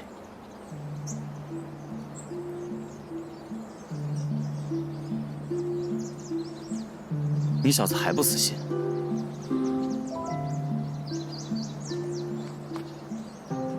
公子有此一问，是因为我姓崔。公子既要我说实话，也要交出实情。是，侯墨陈氏也是有声望的家族，要能与崔氏结亲。侯墨陈月，我劝你还是醒醒吧。人家崔姑娘是污水房家主之女，要嫁也是6房首选，刘姓皇族和北辰世家次之，这事儿还轮不到你。我问的是崔姑娘，无论有否，还请姑娘让在下死心。我没有婚约在身，但我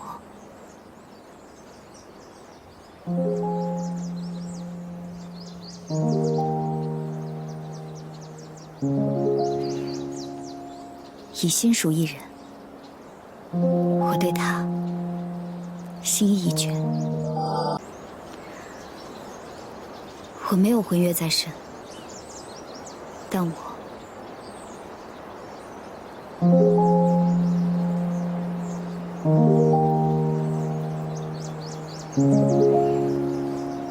已心属一人，我对他心意已决。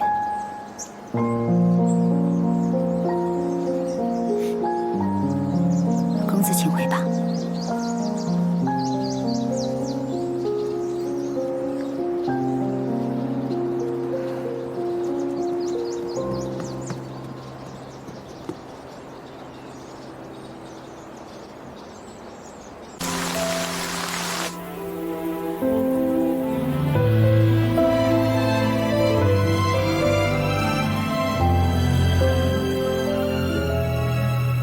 也许是血流无声，也许是情话无尽。殿下回来了，隔壁卧房都收拾好了，殿下快去休息吧。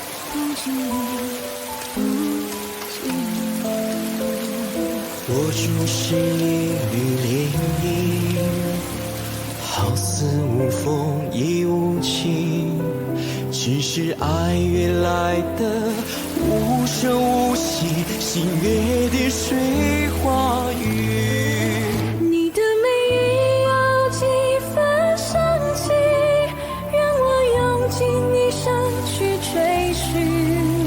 莫怪情话零星，现了梦境，醒来更多情。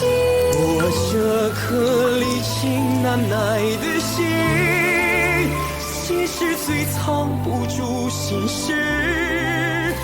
低头寻找的光景，我还没睡。到最后清醒，每一瞥都是想你，哪怕从此没有相遇。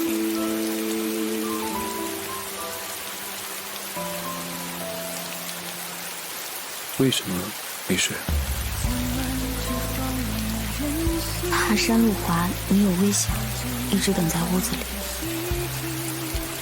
隔壁荒漠行过军的人，走雨中山路有什么难？哦。谁知那一念之谜，梦醒过后仍清晰。若这一生熬过，不须别离。明日何时启程？等雨停了就启程。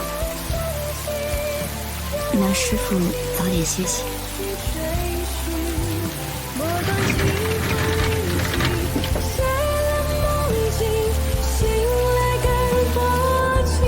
我这颗离情难耐的心，心事最藏不住心事。低头寻找的光景，到背后清晰，每一瞥都是想你，哪怕从此陌路相遇。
你是醒得太早，还是整夜没睡啊？下次再想看一眼你这书院的夜雨，怕是又要等上数年了。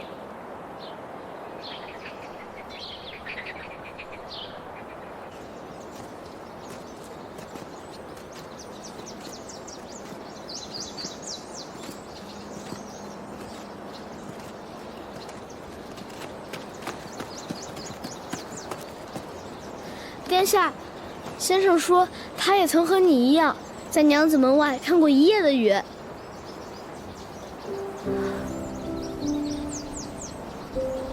你家先生还说了什么？殿下竟然猜到先生还有话说。他的脾性我最了解。先生还说，后来他们就成亲了。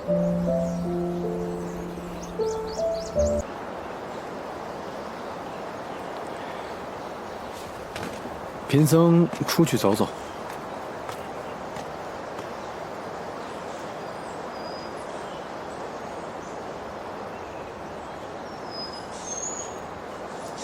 来寿阳，本想着让你和哥哥多相处几日，可以缓和一下心情，没想到让你更加难过了。弟子有疑问。问吧。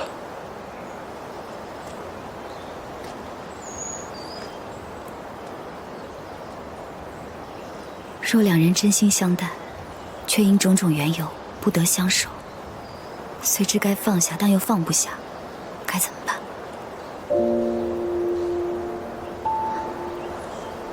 师父也不知该如何做，是吗？在书院，欢月也问过我同样的问题。他问我是否后悔年少离世，无妻无子。本王也不知该如何回答。不过在江边，船夫的话告诉了我，无论是否后悔，一切的选择都是值得的。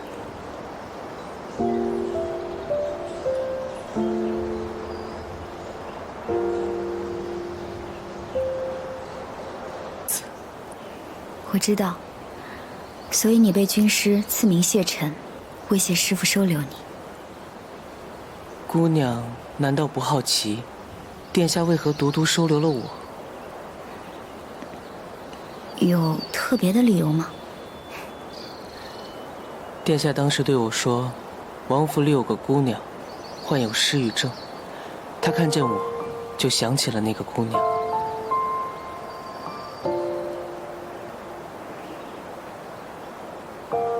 姑娘想问什么？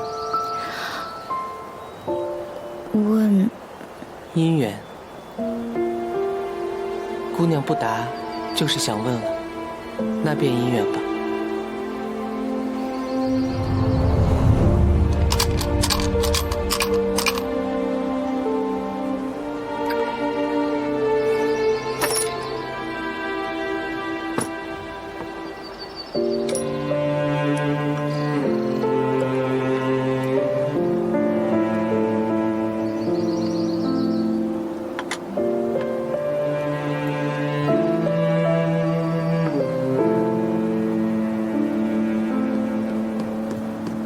姑娘，殿下请你过去。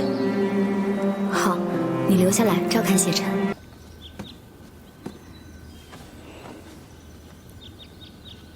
王府来了2位客人，这2位与你都有渊源。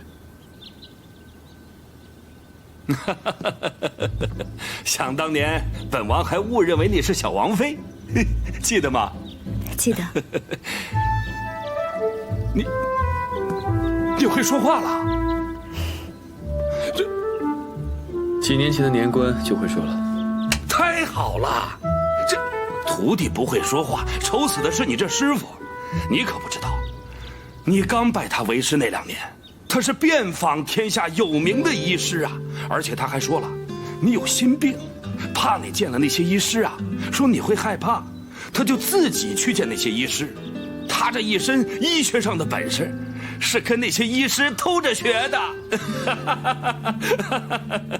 你这次过来是有什么事吗？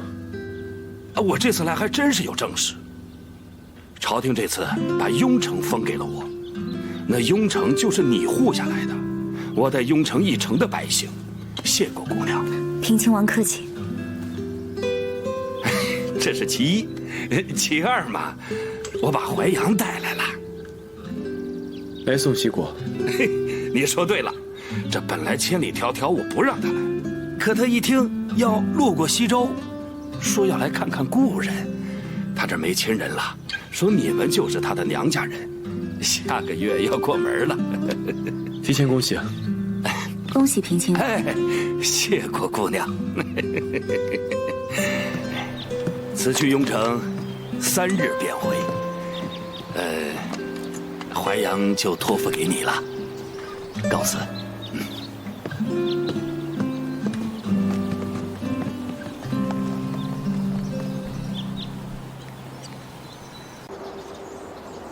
师父自己进去吧，我和他有高家和崔家的旧怨在，不方便见面。你和我一起去吧。我？他带发修行，你半修行，说不定有话说。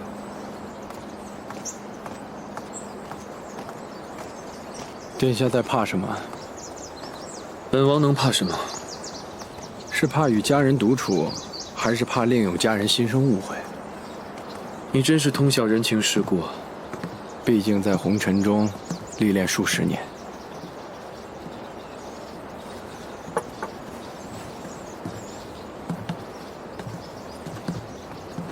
殿下，凤阳王，嫔请王妃。不知凤阳王可否让我和殿下单独说几句话？贫僧，你我男女有别，有个外人在更妥当一些。最厌烦礼法的周生辰，如今也被他绑住了。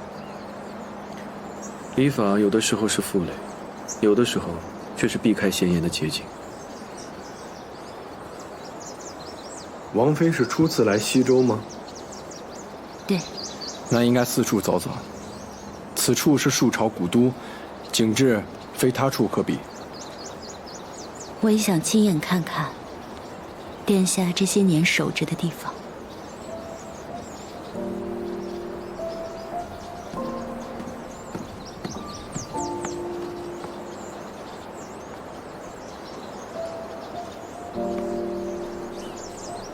王妃想夜游西周，殿下让你们去准备一下。师傅也去。殿下，明日有藏书要送出西周，我再去清点一下。诸位将军都在陪贵客，你躲在这儿，不知道的还以为你跟殿下闹脾气。我看外面车队还在，现在去还来得及。我不想去。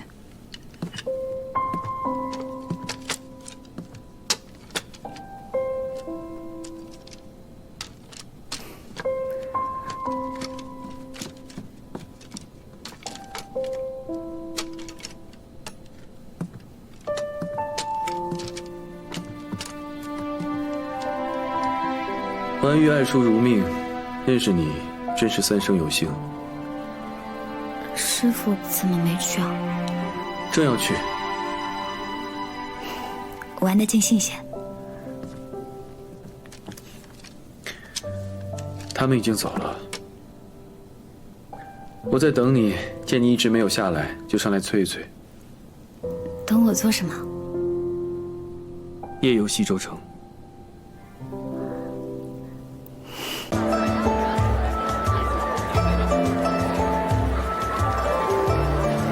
你为何不陪他？谁说要去陪他了？凤阳王说的。他说的，他去陪了。哦。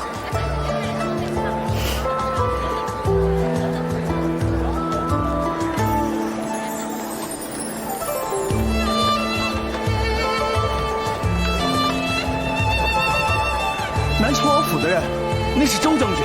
周将军，他们要去哪？西安门。那我们呢？出城门。正相反。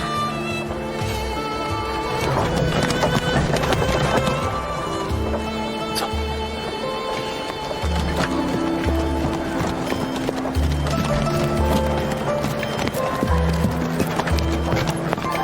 师兄看什么呢？没什么，今夜的西周真是如元宵节一般热闹。答非所问，必有隐情。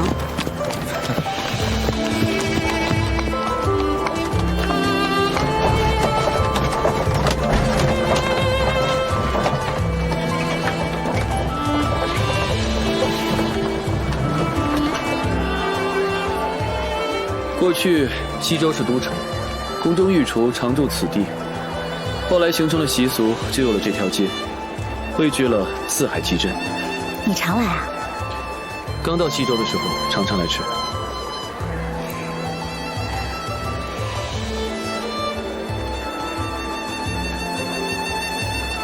想吃？嗯。走，我带你去吃一个更好吃的。快来看一看啦，看一看啦！新山羊就是这儿了，坐了。主见佳慧，羊汤美馔。羊皮、羊头、羊肉，每桌都有了。来，过来看一看。敢问这位兄台，可否让我们分一桌？啊，我们带着兵器，刚才找了很多座位，他们都不敢分桌。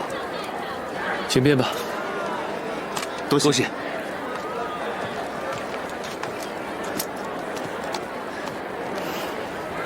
你们也是从城外过来吃这个新杀羊的吧？是啊，你们呢？寻一明主，建功立业。那寻到了吗？啊，我们兄弟2人来到西周，本想去投奔小南陈王，只可惜羊汤来喽，您的羊汤。谢谢啊，哥，来，多谢。几位慢用。只可惜什么？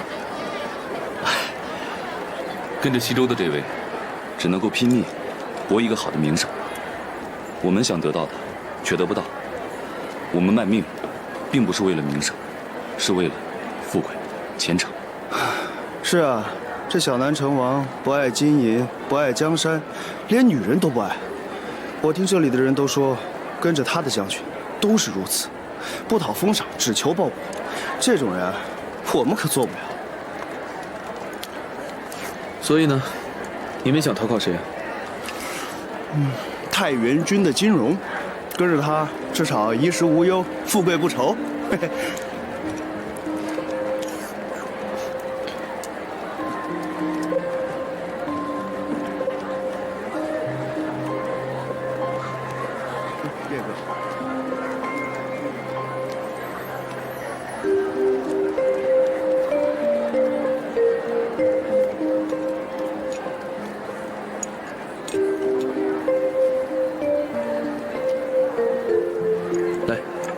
别放到汤里面才好吃。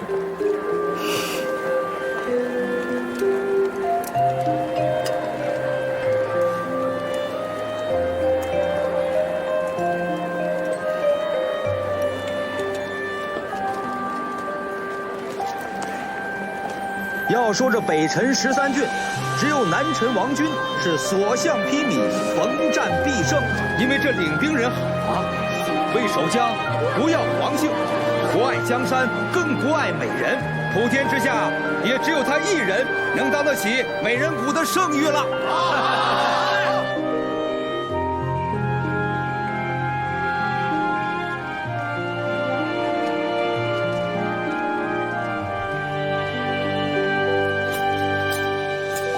殿下，我还在想，殿下这是，原来是崔姑娘。不要乱说话，小心坏了殿下和王君的名声。殿下又要去渭河，开城门，牵匹马过来。是。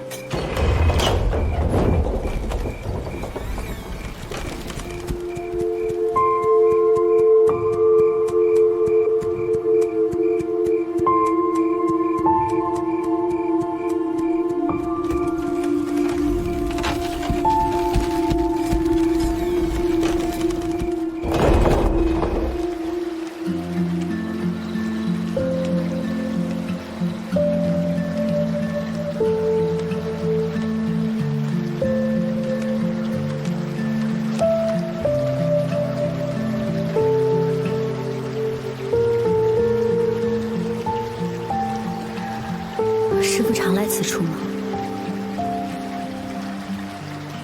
我第一次受重伤的时候，就是在这儿。10几岁的时候吧，那一场仗险胜，伤亡过半，留下了尸山血痕。那一次我胜得不痛快，在此处大醉了一场。其实跟着我并没有任何的好处。多年来，南辰王军立功无数，我却被朝廷提防，止住不能给下属求得应有的封赏，愧对于他们。我们求的从来不是这些，懂你的人也不止在王军和王府。给阿舅守孝时，我和阿娘常谈起你。我和娘说，在外人眼里，南城王军有70万，坚不可摧。可兵越打越少，投军的人又不多，如此打下去，再强的王军也会有消失的一日。阿娘说，兵打没了不要紧，西周周生为关内百姓守了西周半生，若有一日落魄了，崔氏将以书院相赠。娘还说，江山易主常有，而英雄千古。我不是英雄，我也有私心，我也有自己想做却不能做的事情。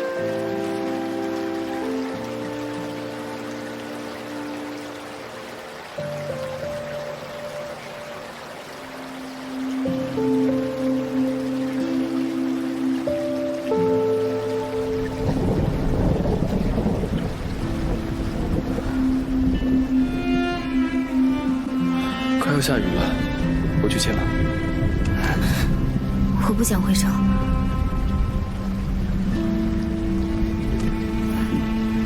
弟子是说，城门太远，先找个地方避雨，等雨停了再回去。无论去什么地方，总要去牵马。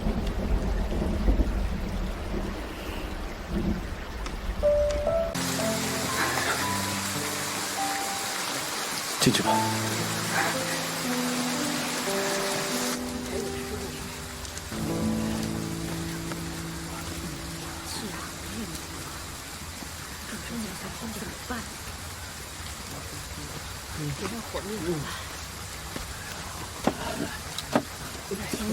不成。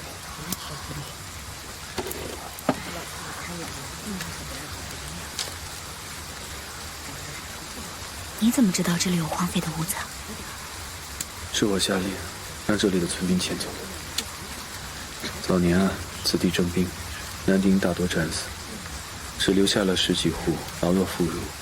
小玉几年前把他们迁走，安置在了西周城。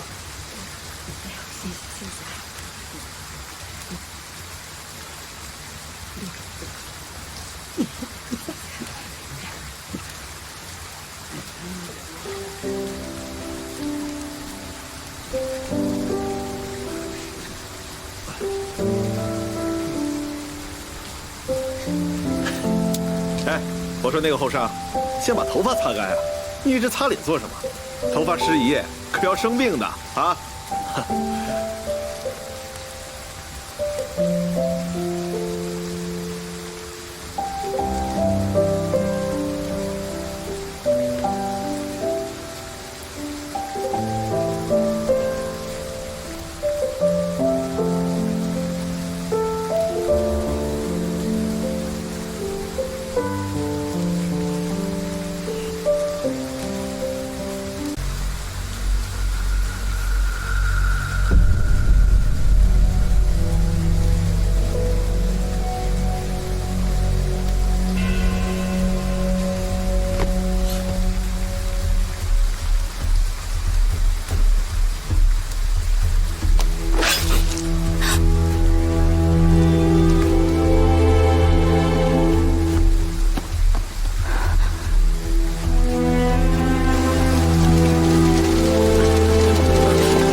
末将不知屋内情况，怕伤到姑娘，未敢闯入关殿下恕罪。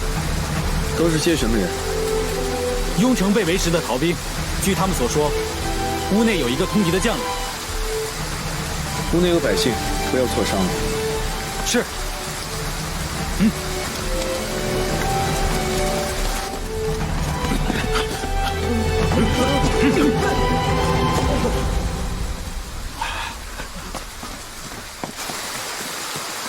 拜见殿下。小人眼拙，不识殿下。无妨。长孙杰，为他们在隔壁烧一锅热水，还有酒肉，好好招待。末将领命。多谢殿下，多谢殿下，多谢殿下，多谢殿下。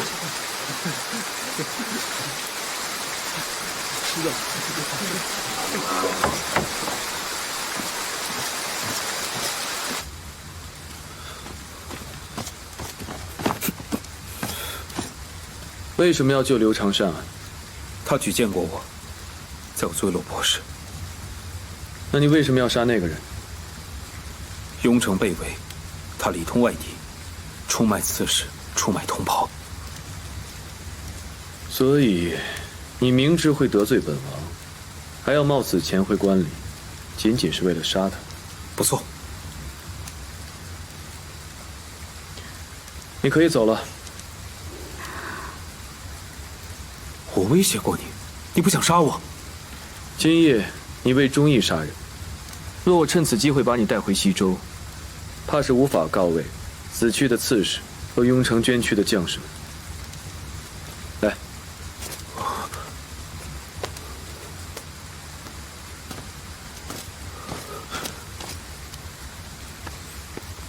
谢殿下，不杀之恩。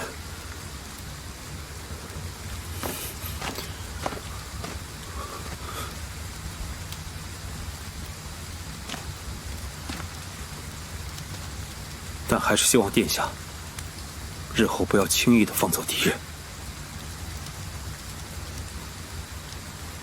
你最好逃得远一点，不要再做坏事了。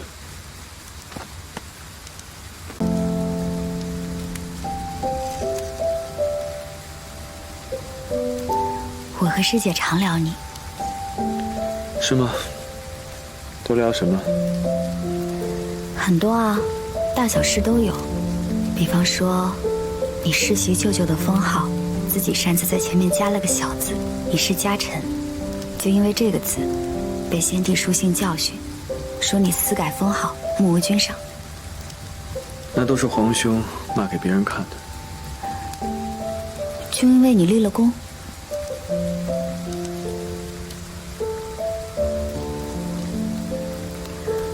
先帝当真没怀疑过你吗？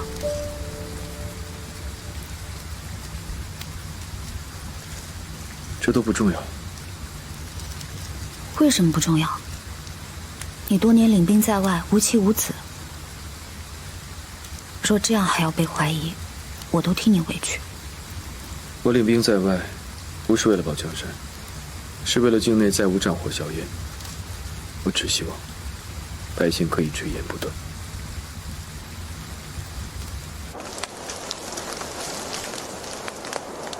将军，雨停了。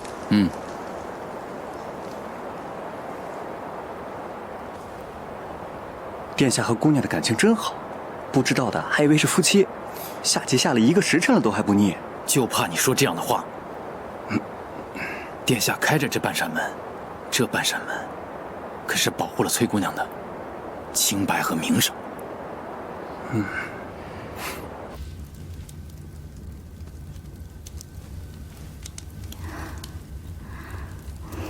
你又赢了。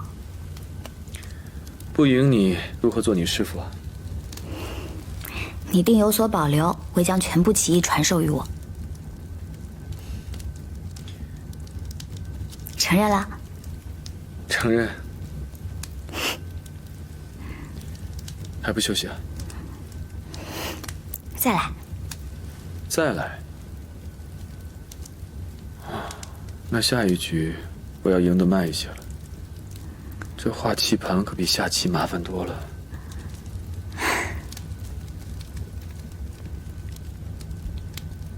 长孙杰，殿下有何吩咐？会画棋盘吗？这……算了，弄点吃的过来吧。末将领命。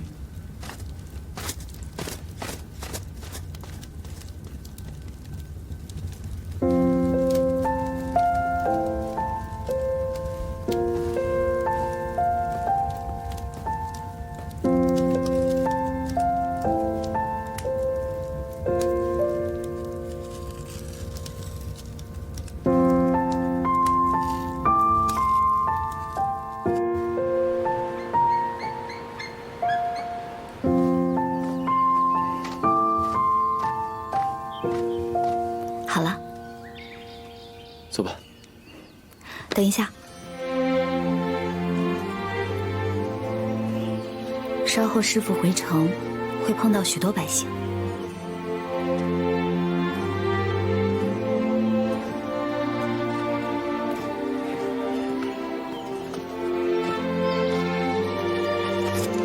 殿下，